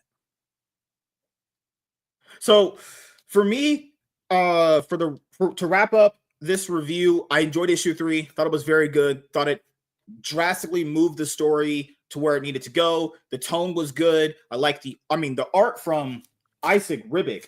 Woo! Oh my god. Saad Ribic. Very, very good. Now they're leaning into what's going to end up happening for issue 4. And I'm ready for issue 4. Let's wrap this up. I hope, please, John, for the love of God, wrap this up on a good note. So that way, when we read this in a trade, it's even better. But yeah, overall, I mean, I've enjoyed the crossover so far. Each issue has just gotten better and better. And I'm ready for the finale of the miniseries with issue 4 coming out later in June. So thank you guys for checking out this video. If you guys are returning viewers or new viewers, then please consider subscribing to the channel if you have not already. Leave a like on this video if you enjoyed it and comment down below. Also, make sure you guys hit the notification bell. That way you guys can get notified on whenever I upload a brand new video. I am MSK, aka Master Swag King, and we're going to sign out, guys. See you guys later. Peace. Jurassic League. Isn't that by Daniel Warren Johnson? Yeah. Daniel Warren Johnson's Yeah, I need to buy the hardcover. I haven't bought it yet, but I heard decent things about it. The 2022, I know I have. I think I didn't read it all. No, I did not read it all. Did I read it? No, I know I haven't bought it yet. I have to buy. Someone basically mentioned it in the video. I'm like, that sounds like a pretty cool premise. I haven't read it yet. I'll probably buy it. No, Sparkles. He does say that I'm using him for clout. He's used to say it all the time. Good Lord. So I think it's funny you never say that Laps. Because Laps is a white guy, and white people would never use black people for anything. That's the other way around. He's said it so many times. It's ridiculous. God, man. I think all you guys at the end of the day are just great people that deserve all the riches in the world. Yes, I've read. I do have. I don't have issues 3 through 6, but I do have issues 1 and 2. Eric, I just never got the other ones, and I don't know why I didn't. But I do remember liking the first 2 issues. That's the one with the ape as Superman, right? Yeah, it's basically like Justice League, turns into freaking like dinosaurs. That's the premise of it. Okay. Yeah. No, it sounds pretty cool. Like I like the premise. Yeah. No, I do know that. I should have continued to buy them, but I didn't, and I don't know why. I can't remember why. But I'll definitely check. Check it out again, for sure. I'll do that. Oh, yeah. Thank you, Eric. Thank you. I know you dated a black girl, and we forgive you for that. But thank you for saying that I'm the greatest guy ever. He didn't. He said he's pretty awesome. I wanted to steal his thunder, and you didn't let me, you bastard. But it says it right there. Good Lord, I hate this man. A fun 6-issue miniseries. Yeah, I think. Depending on how good that did, that probably got him the gig on Transformers. Had to have, because Transformers wasn't there another one too, like in 2024? I don't remember. Honestly. Or was there only the 6? I thought there. Okay. I thought there was something or maybe they were in something in 2024.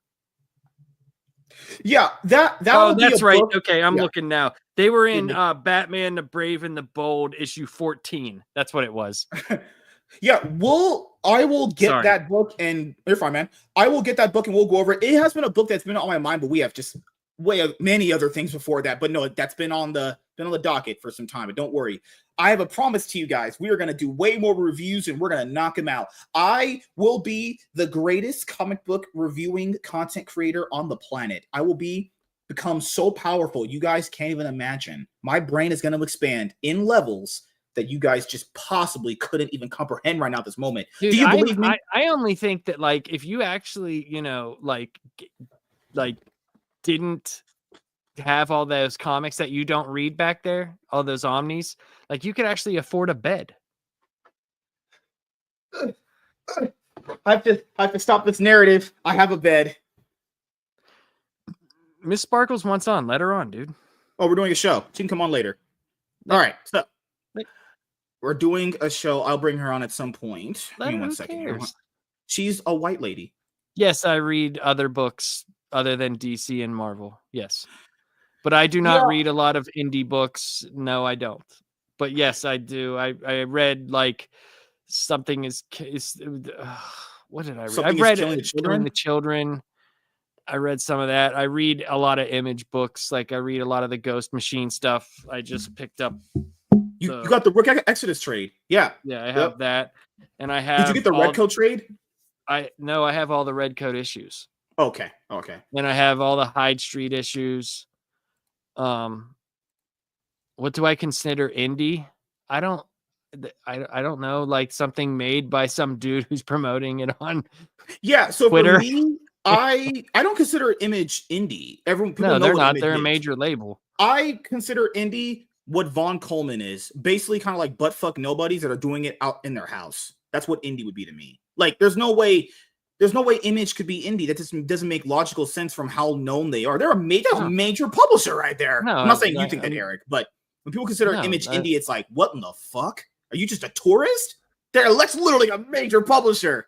It's not indie like, well, here's the thing though. Image, what I like about Image, yes, they're a major publisher, but they do get indie creators to allow them to. They still have that as their model. They which do I have those things, and he is right about that. So I did not pay Amaranth this month. I did not. That's not true. That's not true. I have a bed.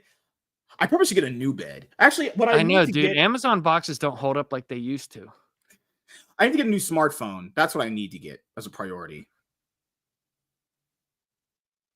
Okay, so creator owned, not going through a publisher. Yeah. Yeah, that's what I would consider indie. And also remember, indie is technically, just in my opinion, from how I always kind of derive it, for me, it's someone that if you ask like 30 people, would you know this kind of person or anything they've done? Well, I don't think it matters if they know him or not, because there's 30 people that I could ask, hey, do you know this book? And they don't know it. It's put out by DC. I think it's more like, for me, it's like when I see like campaigns for someone to raise money to put out their book or something. But I don't like, here's the thing. I'm being completely honest. I've never really strayed far from the major books because those are the characters that I've liked. Now, most everything that someone has recommended to me, I've gone out and gotten. Like I'll go like B.S. Warren. He was like doing his books, right? I went out, I bought it. I actually need to get his books. Yeah, he wanted criticism for them, and I'm like, oof. We could be very harsh on criticism. You ain't gonna finish his book. It's like this thick. He's a black guy. It's like this thick, dude. Is Warren technically black, or is he like caramel? Anyway. No, so Image, they do their own creator-owned title stuff, but I think that's something that I just don't consider indie. I know people do consider them indie because it's titles that you would never really otherwise hear of. Well, they do have indie creators though, so I mean, like the label might be a major label, but that's only because they sell a lot. Publisher. I'll say this about Image: their books themselves are presented a hell of a lot nicer than everybody else. Yeah, I have some Image books that we've reviewed on here. The quality of the books is actually very good. I have the first two Geiger trades, so I went out and bought the other issues, and when I got this, just the feel of this book was so much, like the cover is so nice. Yeah, and it's really nice. It's nice thick paper, and the paper that they printed on is nicer. Feels good. It feels good. Like it feels substantial, and I can't say that, but I would say this. I followed the Image, the stuff, the Ghost Machine stuff, because of Jeff Johns. That is, and because of Jason Fabok and stuff like that. So my buddy he does like perler bead art, right? And like puts them on canvases and stuff. And him and Fabok talk to each other quite a bit on X or whatever. And he did a 3 Jokers one, and he actually made this one of the Green Ranger for me. They're like, this is awesome. Like, check that out. Ooh. He made that for me, and he made me the Joker cover, the one with him with the crowbar from the 3 Jokers. He made that for me. So, yeah. But yeah, my buddy John DeStefano at Corrupted Perlers, that's KORUPTID PERLERS. He makes stuff like this, and he does commissions. So, and it's nice. It's on a canvas and everything. It's pretty cool. No, that looks very good. That would definitely go up on a shelf of mine if I had a bed. Don't worry, What guys. the hell does what does a shelf have to do with a bed? I just want to give you a hug. You need one so bad. Why? Because I don't understand what a shelf has to do with what do you sleep on a shelf? Typically. A series of shelves. A serious Levies, shelf on serious pulleys earth. and levers. What? Oh shit. A serious shelf on serious earth. That should be something. Oh my god. Oh god. Sorry, it's been Definitely diesel down outside. rabbit holes. All right, chat. So how's everybody doing in the chat tonight while he's looking at stuff? I hope you're all well. I think Miss Sparkle should be allowed on the show, by the way. I think she should be able to come in here and discuss what she wants to discuss with the two of us. But since not over my dead body. MSK is a communist. Yes. Hey. A tyrant. Yep, that's why I'm the way I am. Because being a dictator has its perks. You know? I mean, I know why you don't want her on the show right now. It's because I'm on the show. You want all of me to yourself. You're very jealous.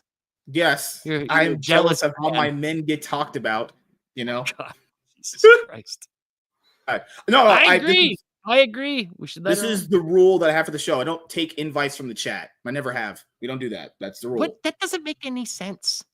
We're doing a show. You have me to yourself. That's all you need. But. All right. So we're going to do our next topic here in just a moment. We're just resting after the last one because, we put out our in-depth analysis on that review, and you guys absolutely are going to love it, But don't worry. If I woke up as a superhero, I'd want to be... I tried, Sparkles. I tried. I don't know. If I woke up and I wanted to be a white man, I could be that. And I already am that. See? You finally get me. You understand me. No. I don't understand your humor. You know what I want you to do? I'll come to California. Okay. If you go on an open mic night and start telling these jokes. Oh. Yeah, right. Going outside is overrated. Oh, you went outside to meet up with a bunch of sausages. That's like once a year. Okay. This would be once a year too. Go to a country club and say that black women are like Planet of the Apes. That's probably a pretty good idea. That doesn't make any sense. That's not what I said. Yeah. I want to see you in a comedy club on an open. I don't know, man. That's too cringe. I don't know. What is cringe about it? I'm too intelligent for the average person, honestly. No, I want to hear you tell these jokes in front of an audience, and I want to see the reaction. I think you'll do really well. Let's see. Technically, we do that right now. If you're talking about what we've been doing. Listen, man, Guapo, I'll do it. Yeah, just getting the panel together is just, we might be doing a panel show tomorrow together around 7 p.m. PST. It would be, if we do it tomorrow, it'll be me, Savage Dad, Laps, Warren, and Gray. That's if we can get it together. I could just send out the invites and say, hey, we're just doing the panel show, tomorrow. But, really just depends on everyone's schedule. But are you ready to have some fun, man? Are you ready for me to love you and give you fist bumps? We could literally be Chris Tucker and Jackie Chan, but you are in the way, See, Sparkles even said she would get you views because she has big boobs. Yeah, I can get us views too. It's kind of the Why, thing you I've have been doing. Big boobs too?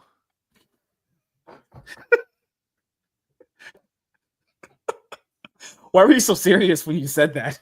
Because that's what's wrong with you. That's a joke. That's a joke, dude. Like, that's an actual joke. See? Oh God! All right. The audience wants it. You're just not an audience guy. You just don't care about your audience. You guys are all clout chasing fucks. Good Lord! All they do is want me for my boobs. Listen, I'll start doing live shows, and you are more than welcome to come on. Any of you. Hell yeah! Miss Sparkle's gonna come on, and she's gonna just do crazy things. I don't trust her on streams. She's white lady. I'll let her say whatever she wants. This girl. What do I care? Oh my god, this girl has giant boobs. She'll be. That's what freedom of speech gets you, dude. Okay. I don't know. Here, I would even talk with her about Superman, and I know she hates Superman, but it doesn't bother me. Just before you go to the topic itself, Megan Thee Stallion is not attractive. I would always choose Sydney Sweeney. Megan Thee Stallion looks like a horse. Why are these even debates? Sydney Sweeney for Megan Thee Stallion? Are you guys some crackheads? That lady is disgusting. I'm good. I'd rather have sex with an actual dog than have sex with her. That's really stupid. I know. I don't get you. All right, so you would, dude, if you were in a closed room with Megan Thee Stallion, dude, your pants would be down so fast. Fast. Nope. And when she saw that corn nut of a dick, that fucking belly button window, she would be like, "Well, I'm out of here." And you'd be like, "Oh, what happened? I have 8 to 9 inches, and girls are always extremely satisfied with the performance. Where are they again? See, I retired from women. Oh, right. I'm actually giving up on women. I said at this point, I just think you're into dogs. I'm definitely not into ape. I'm definitely not into apes. So that's also true. But you know. All right, let's go. Hey everyone, I am MSK, aka Master Swag King, coming at you guys today with another video. And if you guys are returning viewers or new viewers, then please consider subscribing to the channel if you have not already. Leave a like on this video if you enjoyed it and comment down below. Also, make sure you guys hit the notification bell. That way you guys can get notified on whenever I upload a brand new video or go live. And in today's video, we are going to be talking about the Walter Jones Mighty Morphin Power Rangers drama. So, as you guys know from myself, I've been a Power Rangers fan, I mean, pretty much ever since I've been alive, honestly. You know, the very first new season that came out when I was a kid, when I first started watching it, was Power Rangers Zeo. I think it was the very first season I'd ever just watched when it was airing new. So, but I ended up starting with the first season of Mighty Morphin Power Rangers when back in the day, a lot of you guys don't know this when you're younger, they used to essentially binge a show back in the day, outside of just getting it on VHS whenever it did drop or DVDs. They would play the reruns of shows during the weekday. And then on the weekends, they play the newest episode. So on the weekday, you know, I could watch like the episodes that I'd never watched of shows and just kind of catch up until the weekend. So I first watched the very first episode of Mighty Morphin Power Rangers, and I just fell in love with it. And then, you know, throughout the weeks, I just would rewatch the reruns. I wasn't there initially when it first started because I was born in 1994, and the series was already in like season 3. By the time I could even notice what I was watching. How did you watch Zeo then? You would have been like 3. Or it might have been Turbo. I generally forget. It's either Zeo or Turbo that I was watching when I first started watching when that was considered new. Because I remember on TV it would be like all new episodes of Zeo. How old were you when you were watching it? Fuck. Like 4? I think so. Yeah. You remember things when you were 4? Yeah. I remember watching Mighty Morphin Power Rangers that long. It's crazy, man. So For Mighty Morphin Power Rangers, this is what I've always said, people. I think personally, you know, there's much better seasons than Mighty Morphin Power Rangers if you watch the later seasons, you know, honestly.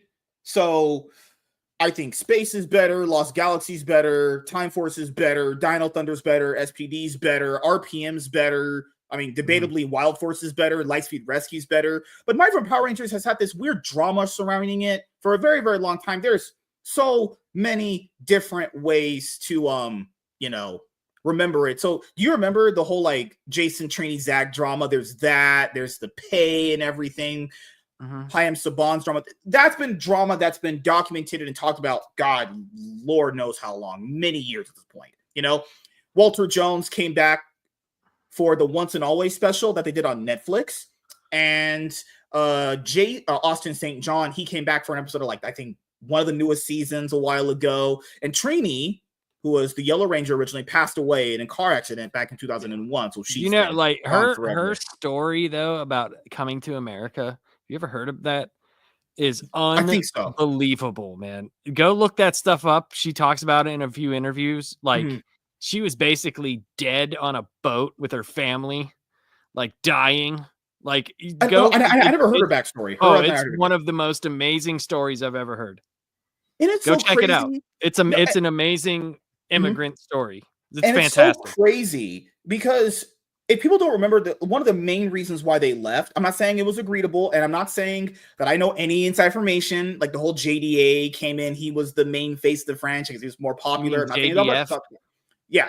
So with JDF and all that stuff, you know, they left because of pay. That's what they said. Yes, that's what I'm going to. So basically, one of the main reasons they've always said was that they were underpaid. So essentially, you could like work at like a McDonald's or a Subway or that's a little bit. joint. They got scale. That's what they got. That's what they had to have got. Like we had a point in season 2 where they just walked off set and they had to use like stock footage for the rest of the episodes and shit like that. Yeah, they did stock footage and they had like terrible voice. But here's the thing though. The thing with Haim Saban is he never like put tons of money into his shows. Oh yeah. Yeah. He just like they knew what they were. They might. The excuse of being young and stupid only works for so long. Because they did the right thing. They said they wanted paid more. He said no, so they left. That is the normal thing to do. But for anybody who stays and says, like we're staying here and still getting paid like shit, and I should be getting paid. Should they have been getting paid more for how much they made that dude? 100%. And hundreds of millions of dollars. Like they were doing live shows. They were doing stuff like that. They should have been paid. Remember all that? All the commercials? Yeah. All the appearances. They were appearing in. I remember one year, because I was older when the show came out. So, like, did I ever tell you how I found out about Power Rangers? Did I ever tell you? No, I don't remember. So I was anime tape trading, right? So in the back of these old magazines, you could send tapes to different traders, right? And they would tape anime for you on a regular VHS tape. Well, whatever, if there was space left on the VHS tape, they would tape stuff for you, random crap, right? So, and it's live from Japan because they always have like the time of the day on the TV. It's like in white block numbering, right? So when I got the tape back, it was for a tape called Black Magic M66. And it was an old anime that I wanted. Someone had it. So at the end of this show, right, this thing came on. And I was huge into Godzilla and I loved superheroes, obviously. I saw this freaking show with these rubber suited monsters fighting these superheroes. And I didn't understand anything because it wasn't subtitled. Like how they would do subtitles back in the day is they would use freaking like an old MacBook, like not MacBook, but an old Macintosh, and they would print the words out, and then you could record the video with an overlay. It would be black on the video itself, right? Because they could put that onto the television, and you would plug the cords in and record it. It would just be a little black box, and then someone's typed words would come up there, right? That's how old subbing was. And at the end of this show were 3 episodes of this show. And all I could ever hear was Q Sentai Zyu Ranger. And then this song, right? And me and my friends used to laugh at it, but we thought it was hilarious. Like we didn't know what the hell was going on.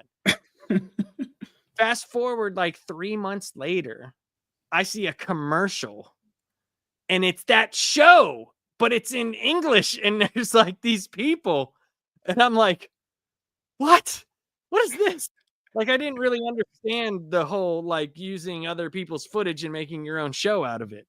So when I saw that, like, me and my friends thought it was funny as hell. So, like, I got into it right away because, like I said, superheroes and rubber suited monsters, I'm in it. I don't care if I was it might have been or not. Yeah, it might have been fate for me. I don't know. Whenever I saw that very first episode, which is called Day of the Dumpster for season 1, I just fell in love with it. I don't know what was about it. And I was one of those people that just stuck with it throughout the many years. Because, there are some people that fell off after Mighty Morphin ended, or they only watched like the first season or the second season. Guys, I remember growing up, even after the Saban era, or you call it the Zordon era, as people call it, where Zordon. Yeah, Zordon or the Haim Saban era, because that ends like the whole after Time Force, where like I would watch it every single year. New Power Rangers drop, I'd watch it. Like, I don't know, maybe it was fate that I was just drawn to the series, but I would watch it new. So I never got this instance of like, oh, I dropped after Mighty Morphin. I just stuck with it because I just liked it that much, honestly. I will call out bullshit before we do the actual thing about Walter. I have to call out bullshit for Austin St. John. So he always had this issue with Power Rangers, but always came back to it. So let's document all the times he came back. So he left because but hold on, like it was more like he had a problem getting paid, but his big issue is he always talked like he was the toughest guy on earth. Yes. And Jason David Frank was always like, let's fight. Let's do this. And Jason he would never into, martial arts. He would never do it. He would never do it. He was like, I don't, you might not be old enough, but anybody who's old enough knows this. When you grow up before the internet, right? Before the internet's like a big thing, there was always someone in your neighborhood that would say some shit that you could never prove, but you knew it was bullshit and you knew they were. Yeah. It's the whole martial artist thing. I know the story. It was like he thought he was faking. But I'm just saying, I'm sure he knew martial arts. I guarantee you he did. I think he knew some martial arts. Now, some of the stuff he was doing was very advanced kicking, and believe me, I know. So I did that for a long time, and I was never good. But I tell the truth. I sucked, but I wasn't a fighter. Because you had the JDF Austin St. John drama, and it's like Austin came back for Zeo. He came back to be the Gold Ranger. Then he came back for the Turbo movie. He came back for Forever Red. Then he came back for that episode in. It was one of the Super Dino Charge or whatever. It was one of the later seasons, way after like Samurai. I'm just saying, like, if they've treated this guy so bad and he was not making no money, he's like, dude, why did you go back? Guys, he literally came back. The ratings were dropping for Zeo, and they stabilized when they brought back Jason. He came back. I mean, this guy's, I don't hate Austin St. John. I mean, he's the original Mighty Morphin Power Ranger, and I love the Red Rangers, but this guy, as you can see, Laps is always more of a Six Ranger fan, which is fine, No, but he made me this. I didn't ask him to. I didn't ask him to make me. He just made that particular one. I got for free from a fan. That looks awesome! Holy crap! Yeah, looks great. They sent it to me. For me, I think it's something where you always have to look at someone's actions rather than what they're saying. Like, I'm not saying that what they went through on set was wrong, because the reason why Kimberly left or fucking Amy Jo Johnson left was because what happened on the movie with it being unsafe. That's all fine and dandy stuff. Well, but she also was producing and directing and stuff. Was she doing like Flashpoint or something like that? She did, but I'm saying like by that point she was doing a lot of other stuff. Oh, it's true. So, but it wasn't just that. She came back. She was definitely there for a while after the movie. The Billy stuff is messed up. That's messed up. Yeah, that's pretty bad. Like, you just don't mess with someone because they're gay. Like, dude, like, especially back then, I could imagine it being just awful for him. David Yost never looked like he was someone that would bother people. He looks like a very just calm, collected kind of dude. He never looked like he would just be like in your face, being like, "Shut the fuck up," He was gay, and they kept calling him, all this other stuff, and it was just ridiculous and stupid. Him leaving made sense. That made sense, but he stuck it out all the way until like mid Zeo. He stuck it out for So what happened with Walter Jones recently? So there was I don't even know about this. So there was an interview that happened where basically one of the original, I guess, producers on Mighty Morphin Power Rangers basically said that casting Walter Jones as the Black Ranger was a mistake, and that casting the Yellow Ranger, Trini, to be the Yellow Ranger. Now, before we go into the Walter Jones stuff, I don't know the stereotype with Asians and yellow. I don't know about that. Because when I got older and I realized, wait a minute, they casted the black guy as a Black Ranger. Do you guys know what I did? I just laughed because I'm not a fucking loser. I just laughed. I was like, that's pretty funny. Black guy's a Black Ranger. Ha, ha, ha. That's what most people do. Or they just didn't care. Back in the day, because everyone wasn't just so race obsessed back in the day, they just didn't give a fuck. You just kind of watched the shit, and if it was good, you just enjoyed it, honestly. So Walter Jones ended up coming out and basically saying, no, he was honored to play the Black Ranger, actually. So let's go into some of it. He's always said that, though. Yeah.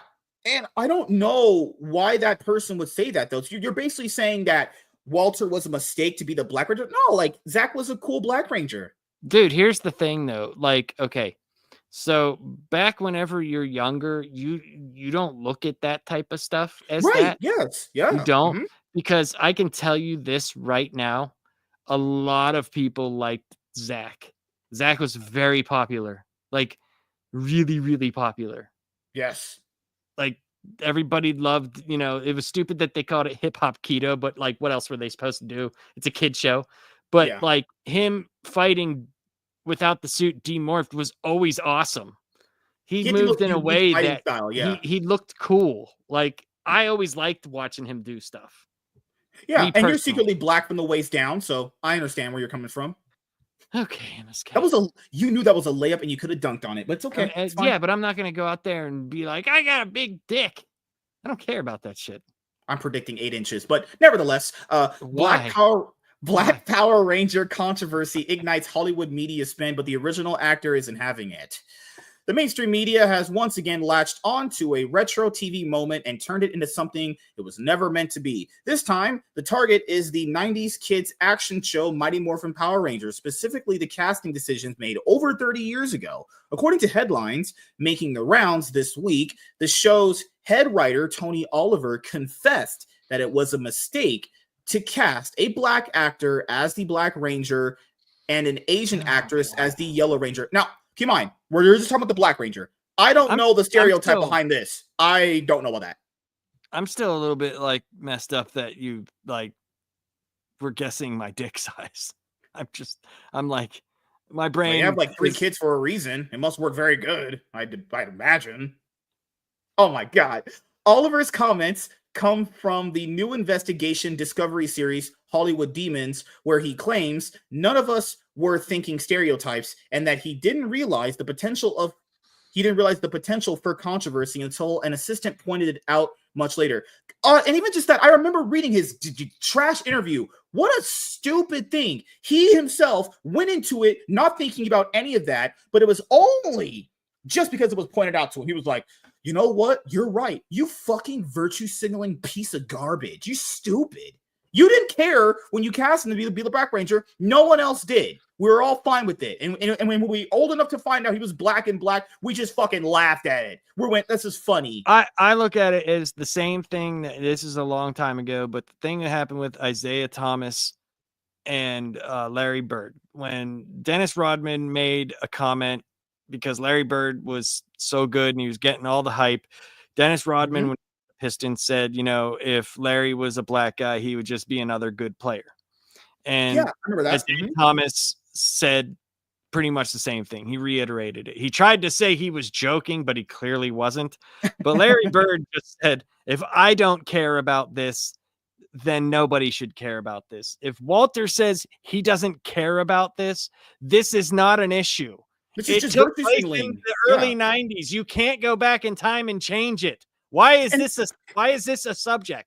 Oh, and this is what makes your point even more when you hit the nail on the head, which is that, you know how people will make these castings and like a lot of fans don't like it. This is one of those ones they're fine with the black guy doing it. It's fine. No one cares. It's not a problem. There's no problem with this. There never was. And if you figured it out, it was just a joke. Like, I don't get why he would call this a mistake. Like, you didn't think Zach was a mistake when you saw him act, like auditioning for the role.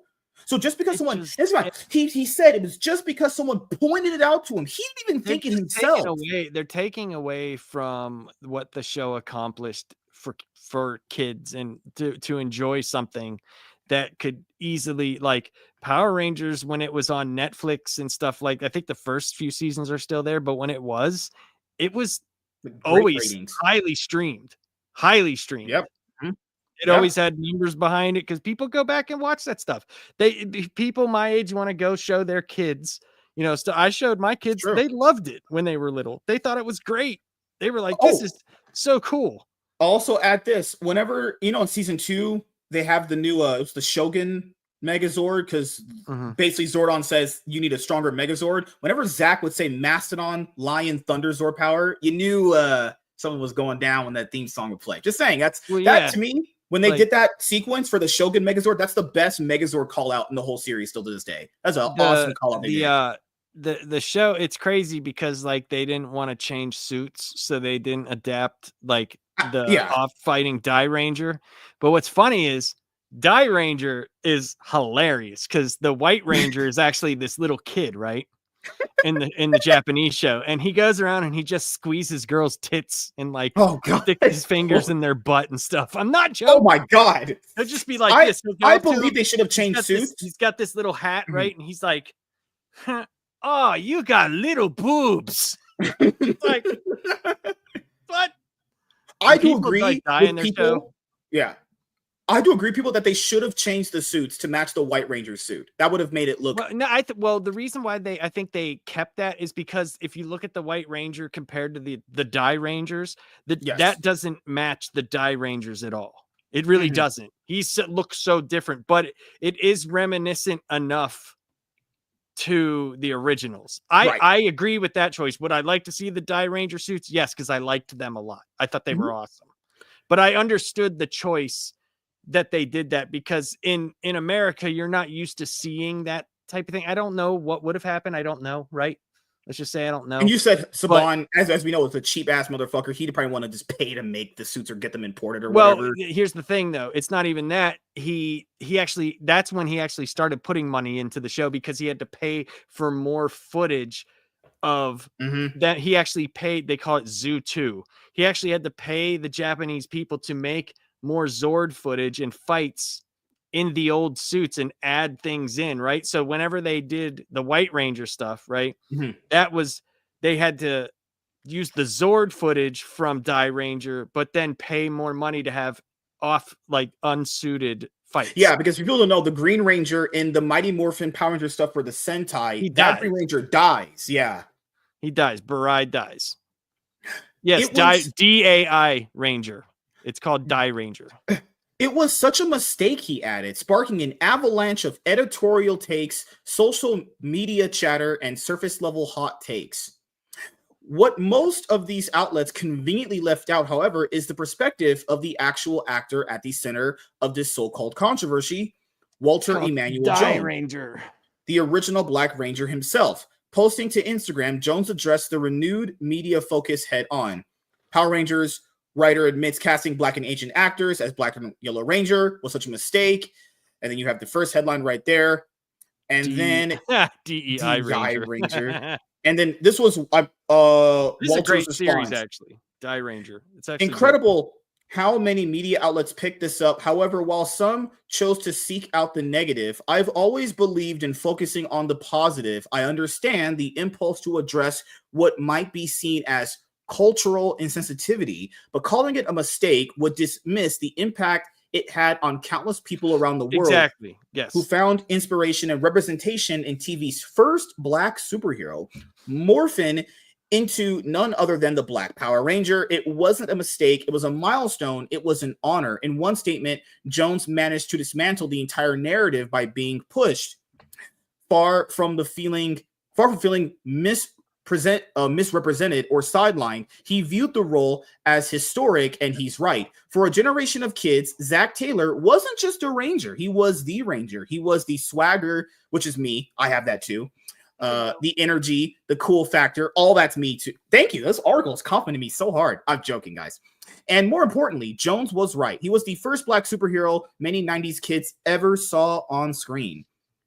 Even in the documentary, old camcorder footage shows Jones joking on set, "My name's Walter Jones. I play Zach. I'm Black, and I play the Black Ranger." Go figure.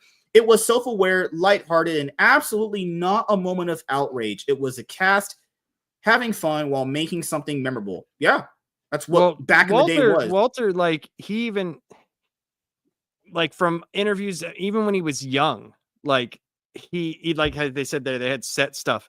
Like, he knew, like, he didn't care about any of that. He was like, he used it as a way, as a platform, basically, like what he just said. Yeah. And if you notice in his, there was many Zach focused episodes. If you remember, there was many. So it was like, he obviously went full bore into it, or they wouldn't have made so many centric episodes around him. You know what I'm saying? Like, sure, yeah. So he was a strong actor as much as you could be for a Power Ranger show. Like, and when people say to me, like, you like Power, I'm like, dude, I get it. I get it. It's so stupid and ridiculous. I It's totally campy. understand. Yeah, that's true. I totally understand that. Like, Yeah. I'm literally, dude, I still like watch like old Godzilla movies, like the ones where Godzilla's doing the Oh when he's yeah, like yeah. jumping for joy. Like, I love that stuff. Like, Oh no, I agree with people. The acting in the later seasons got way better. The actors that came in way I don't longer. watch now. I haven't watched anything that was on Nickelodeon. Also, the Never last did. season you watched was, I think, RPM would have to be that one. Yeah, Yes. you're Now not my missing much with son, that later stuff. Just saying that my middle son, he liked the ninja one, but like Ninja I just Steel that came out no, recently. no, it's called Samurai or something. It was a long time Yeah, ago. Samurai's the first series that when Saban bought So- it back from Disney. Yeah, So he liked that, but like it wasn't something that I really cared about. I watched So it. It's just it's not now good. I do have the Japanese one called Shinkenger, which is what that's based off of, which is actually pretty good. I just can't believe they adapted it, to be honest, because Shinkenger is so based in Japanese mythology. Like, it is Yeah. all The only like, Super Sentai I ever watched was Gokaiger, which is supposed to be in our Power Yeah, I Rangers, know like what the Gokaiger is. anniversary. Yeah, that's the only one I ever watched. And that was very, very good. That was I like Gokaiger. very good. Captain Yep. Marvelous. Man, you just complimented me so much. There's also No, the not matter you. of Trini Juan, the Yellow Ranger, on the show. But it's worth noting that the original actress cast as the Yellow Ranger, Yeah, Audrey Dubois. Dubois, was not Dubois. Asian. She was originally cast for the pilot, but left over a contract dispute. Yeah, so Trini wasn't the first choice. The person you guys know No, as they have a Trini. pilot episode where like Yeah, it's very different, and like Bulk and Skull weren't even like the main bullies. They were just like in this group of bullies. the role was then recast with Thuy Trong, a Vietnamese Tui Trang. a Vietnamese actress who was later edited into existing footage. In short, the casting of an Asian actress wasn't planned. It happened as a result of behind-the-scene changes. Trang It happened embodied... because she was Yeah. awesome and hot. I think she was hotter than Kimberly. That's how I always thought of it, you know? I think they're both hot, so I don't care. I don't think one's hotter than the other. I would have. They're both out of my league, so there's that. Out of your league. Oh, stop it. Catherine, I think Catherine was a better Pink Ranger than Kimberly was. That when Catherine came into the show, I was like, I like Catherine way more. I mean, I get people like the original cast a lot, but I think some of the actors that came better for their Rangers were just, in my opinion, a little bit more better. Trong embodied the peaceful consciousness of the group, which is what the team was seeking, not a demographic checkbox. It is also important to remember that Trong tragically passed away in 2001. Though she isn't here to speak on the current discussion, her legacy as Trini continues to inspire. Her portrayal gave many young viewers, especially Asian girls, a rare action hero they could see themselves in. Her contribution remains one of the most beloved in Power Rangers history, despite the modern Hollywood access media attempting to spin it as problematic.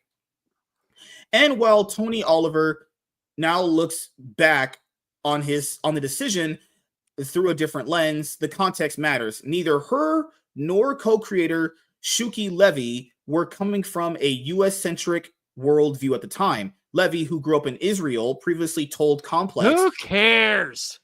Being a black person is like God. being any kind of skin color. It's not something we talked about all the time. It wasn't a big issue. Yeah, these things shouldn't be a big issue. You're fucking portraying a character in spandex.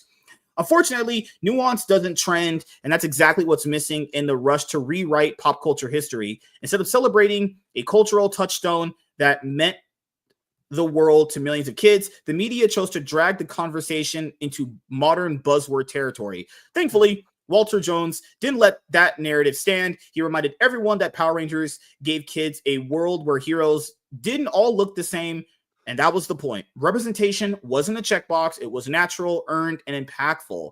If only the media could morph into something with that kind of wisdom. But also, I do have to give a huge shout out to, JDF. He passed away tragically in 2022, and just...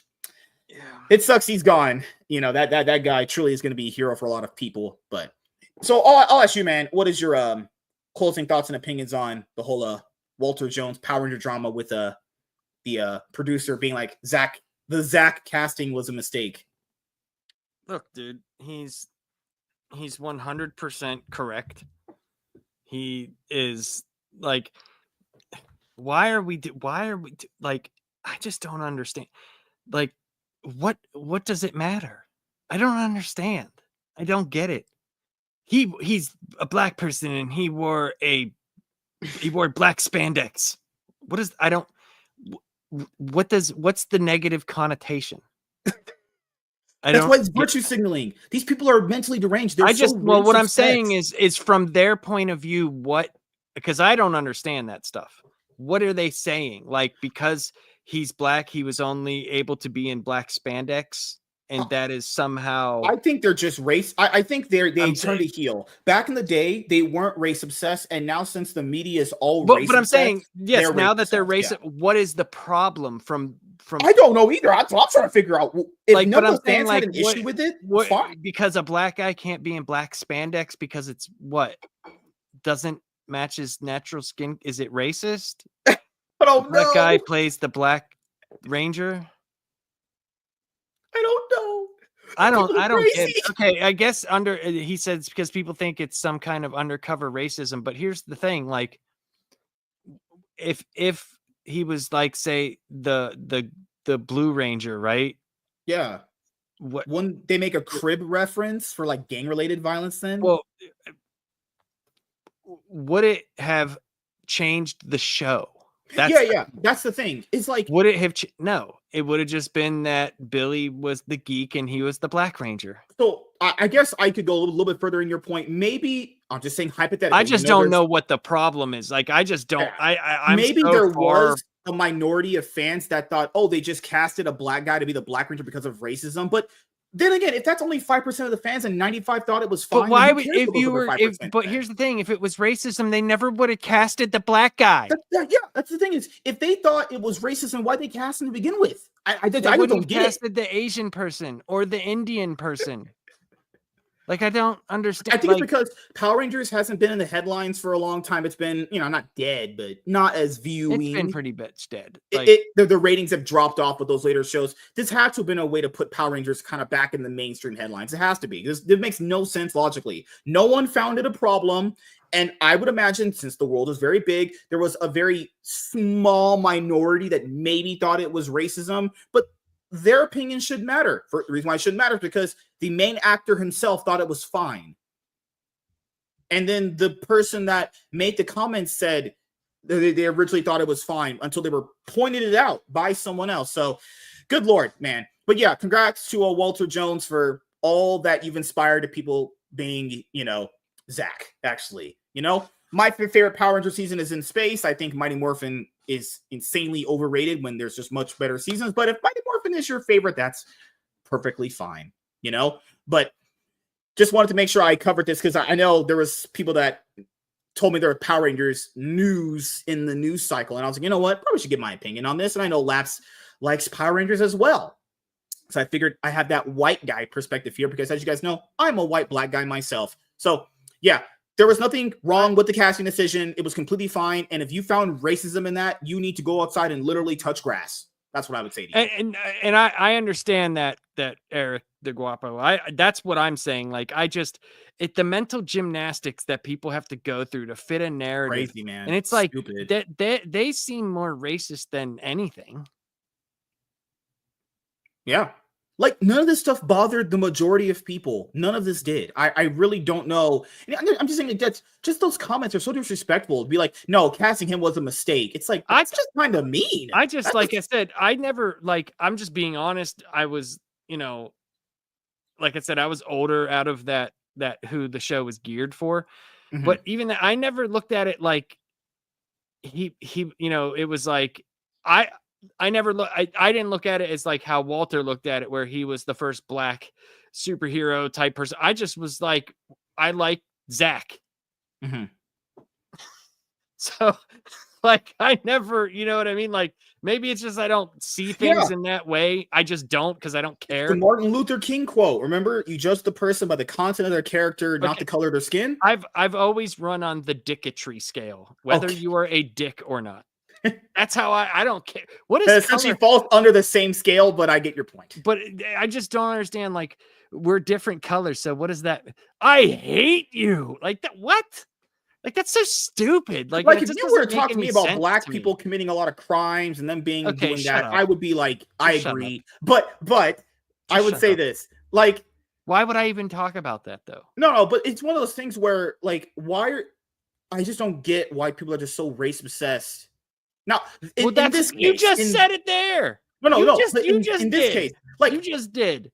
Like, I understand. I just don't care. I understand. They're people. I don't care if they're black people committing a lot of crime. They are people. It's Americans are committing a lot of crime. Now, where that happens in the neighborhood and what it is, yes, you can get down to subcultures and things like that. 100% you can, right? Okay. But you know what that does? Do you want to know what that does in the long scheme? It separates and divides us. The more we talk about these types of things, the less we're going to focus on what is the actual problem, and that's a class problem. I think it's because black people just have no dads. That's a big problem itself. But nevertheless, so for me, most people were fine with the casting of Walter Jones as Zach, guys. I mean, the comments made by that guy are just ridiculous. That's fucking stupid. Yeah, honestly. I think why? I think Walter Jones is 100% correct. It's just the impact it had. Because like I said, I was older and I remember how big that was. I remember when the mall that I lived near got shut down because they were there. It was shut down. You couldn't drive. You know, you brought out your Gold Ranger. You couldn't drive anywhere because that thing was shut down. People were trying to get in. Yeah, they had to do extra shows because like they booked too much, and like that thing was super popular. And to deface it on something like this just is really messed up, man. You're taking away from the legacy of the show that can still be watched by kids today and still be enjoyed, because as generic of a show as it is, it preaches right and wrong and unity and all that get along gang together bullshit. It's about the friends we made along the way. Right. So like, it's just like, and they didn't treat him any differently. He was just another part of the gang. So like, I just don't get it. It's such bullshit. Let's just all that's your thing. You know, you brought up your Green Ranger painting and your Gold Ranger. I'm not a painting. It's not a painting. That's made out of perler beads. Oh, just bringing that up. Like, beads. They're still printing Mighty Morphin Power Ranger merchandise because it was that hugely insane. Now, they should focus on other seasons, in my opinion. But Mighty Morphin Power Rangers was very huge, and Walter Jones was a part of it. So, you want to know, like, what hoodie I have? The only Power Rangers hoodie I have is the Black Ranger hoodie. Now you can be one of us. So, thank you guys for checking out this video. If you guys are returning viewers or new viewers, then please consider subscribing to the channel if you have not already. Leave a like on this video if you enjoyed it and comment down below. Also, make sure you guys hit the notification bell. That way you guys can get notified on whenever I upload a brand new video or go live. I'm MSK, aka Master Swag King, and we're going to sign out, guys. See you guys later. Peace. All right, I have another 5 minutes here, and I have to get ready for my next show with Sean, but 1 second here. I have a whole bunch of these, dude. I think I have, what is it? 1, 2, 3, 4, 5, 6, so much stuff. 1, 2, 3, 4, 5, 6, 7. So I think I have like 17 seasons of the Sentai. I got 17 of these ones. Here's the Zoo Ranger. Here's Dai Ranger. I believe this is Kaku Ranger. And then it's this. This is O Ranger. And then there's Car Ranger. WZ is lying, guys. Let's see. This is. No, this is, yeah, this is. Where's Car Ranger? I know I have that. I have that somewhere. It's got to be out of order. But then there's Mega Ranger. This is the in space one. And then there's Ginga Man. And then there is Time Force. Oh, I love Time Force. And then there's Orange Avenger. What's up, buddy? How you doing, man? Go 5. You have so many of the Sentai stuff on DVDs. Holy shit! I have most of the ones that they've released. I told dude, I'm a giant nerd. I'm just saying what Japan does for their Sentai or Super Sentai, they treat it so much better. They give them movies, all these specials, like team ups and all that stuff. Yeah, we get nothing but scraps here. That's great. That's so great. Oh, here's Car Ranger right here. Car Ranger's Turbo. That one I know. Yeah, I didn't know where I had it. That's all. That's what I was saying. But yeah, it's like oh god, man, I hate life sometimes with Power Rangers. It breaks my soul some days. But yeah, and I think I have all the way up to sorry about that, guys. There was Vin Diesel outside. I think I have up to SPD, I believe. This is Gal Ranger. Ooh. And then Hurricaneer.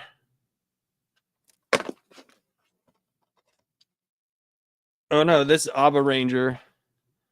And then I have the last one, which is Deca Ranger. Damn. Are you just a connoisseur of many things, sir? I just if it's I have all the regular Power Rangers seasons up to RPM. I have those. I know they stopped releasing DVDs for it. I think it was around Samurai they stopped releasing stuff for it. Well, I just look at if it's if it's something that I like and I want to own the physical copy of it because like I just look at a thing like if something ever happens, you know, that a lot of things don't go our way and streaming shuts down and all these digital movies that you bought don't work. At least I have all of this stuff. Like like there might be days where your power's out and you just like read some of your comic books and stuff like that. I told people my power ever went out for like most of a day. I have enough books to read that'll keep me entertained for a while. I also got this guy right here. That's the Lord Draken character. Yeah, I have a bunch of helmets. I have 2 that I got from what's that one place that makes not the actual Lightning collection because those are just regular. Like this is a Lightning collection one. It's just that inside. Like, but I actually have 2 that were made, like actually made for my head, and those were expensive. They're like the same ones they wear on the show. Damn, which are really cool. You know what's crazy on Facebook? There's like clips of Power Rangers that are coming because you know Facebook is algorithmic to the point where you like they tailor everything to you. Remember the Forever Red special when Jason or Cole's like, hey, nice to meet you. He's like, you're the new guy. He just doesn't shake his hand. What a dick! What just a dick? Like, Forever Red will always have a special place in my heart too. I remember, good lord, it's crazy how they've never did anything like Forever Red ever again. You think like maybe for the 20th anniversary they do something similar like that, but they never did. But yeah, guys, we're gonna end up wrapping it up here in just a minute. I got to get to my next show in a little bit. I'm gonna eat something and then do a one-on-one with show. Huh? You want me all to yourself? Don't no. And I said another show with what? Oh, I'm just doing a one-on-one with Sean Stackhouse. Who's that? He was in the chat earlier. He's this guy. So he knows how like stupid you are and stuff. He's older like you. He's been around the block a few times. He was in a band. What? Stupid. I have a 200 IQ. I'm a fucking genius. I'm like Shikamaru, dude. Come on. Like Bizarro Land. Hey man, Shikamaru got Tamari and Krillin got Android 18. What does that make me? Single and struggling. God damn. Why is your white rage coming out? Oh God. You asked. Struggling. What do you mean? All my bills are always paid and I'm doing good. I have the tools to cope with whatever life throws at me. I'm perfectly fine. So, are you gonna stream anytime this week or next week? I know you said you have I'm in the middle of writing for the Batman Hush 2 issues 1 and 2. I know, because we are gonna get to it, but just for the first 2 issues you've read, do you enjoy it? Yeah. Okay, because I've heard many mixed things. I just want to get your opinion. I mean, like I said, his art. Some pages look amazing, and then other pages, I'm like, what is this? Is Jim Lee? Have you heard that? I did hear that there was potentially another artist that helped him out. Because some of it doesn't okay, that would make sense. Because like I said, there's some pages that look incredible. Mm-hmm. And then there's other ones where I'm like, this don't look right. It just doesn't. They are, I'll say this, they are definitely going all in on the story. But I will say this to you. I will guarantee you that the first 2 books will irritate the hell out of you. There's 2 decisions that he makes. That's a lie. There's 2 decisions that he makes that are kind of mind-boggling. Everyone knows I love the mind-blowing decisions. I love them. Yeah. So. All right. Well, so people, tomorrow you can always come on my channel, and I will let you on the show. Unlike Dictator over here. They call me the king of swag and Riz for no reason. Nobody has ever called you that except you. I have never once ever heard anybody ever referred to you as the stripper did when she was grinding on me. Top G and a Riz master. The stripper who was on her knees called me a lot of things. No, she was actually trying to get your phone in your wallet because you owe her money. She was saying, "Where's your money?" So where is it? So as you guys know, for me, I have a one-on-one after this with Sean Stackhouse. Tomorrow we might have a panel show, or I'll just do it with Savage Dad, because I'm pretty sure. Yeah, we have a one-on-one with Savage Dad as our show, and then Lunchbox Warren and Grey Poupée, they have the panel show, which is a little bit later on. So tomorrow, maybe. I thought you said it was supposed to be me, you, Savage, Gray, and Warren. Yeah, that's what I'm debating on which one is the best one to do out of all of it. That's the best one to do. I know. So depending on everyone's schedule, we either will have, obviously, the panel show as our only show for Wednesday, or we just have me and Savage Dad and then a panel show later. But most likely we'll have just the panel show. All just depends on, I know I can get Gray and I know I can get Warren. Let me ask Warren right now. He's on Facebook really quickly. Panel show 7 p.m. PS. Is 7 p.m. good? 7 p.m. PST? Yeah, that's fine. Whatever. Or maybe 6. It really just, I got Gray does better with 10. And if one of them can't show up, just get Sparkles. No. Sparkles. Why? What is wrong with you and her? What is the deal? She might try beating me up. That's not how the internet works. So later on tonight, one-on-one Sean Stackhouse. Tomorrow, panel show. Thursday, I'm watching Thunderbolts. So I have a episode of full day of going to the movie theater that I'm doing, Cloud9 podcast. Then the show with Warren. Full day of the movie theater? There's a series that I do where I just vlog going to the movie theater. That takes all day? No. It's I record here, I record there, and I come back and record. So I'll show you when it comes up. Okay. And then Friday, me and Lunchbox Warren. And then Saturday, since we're gonna watch Thunderbolts, we probably will do a Thunderbolts open spoiler discussion on Saturday. So yeah, thank you guys for checking out this episode of the MSK Show. We'll see you guys later.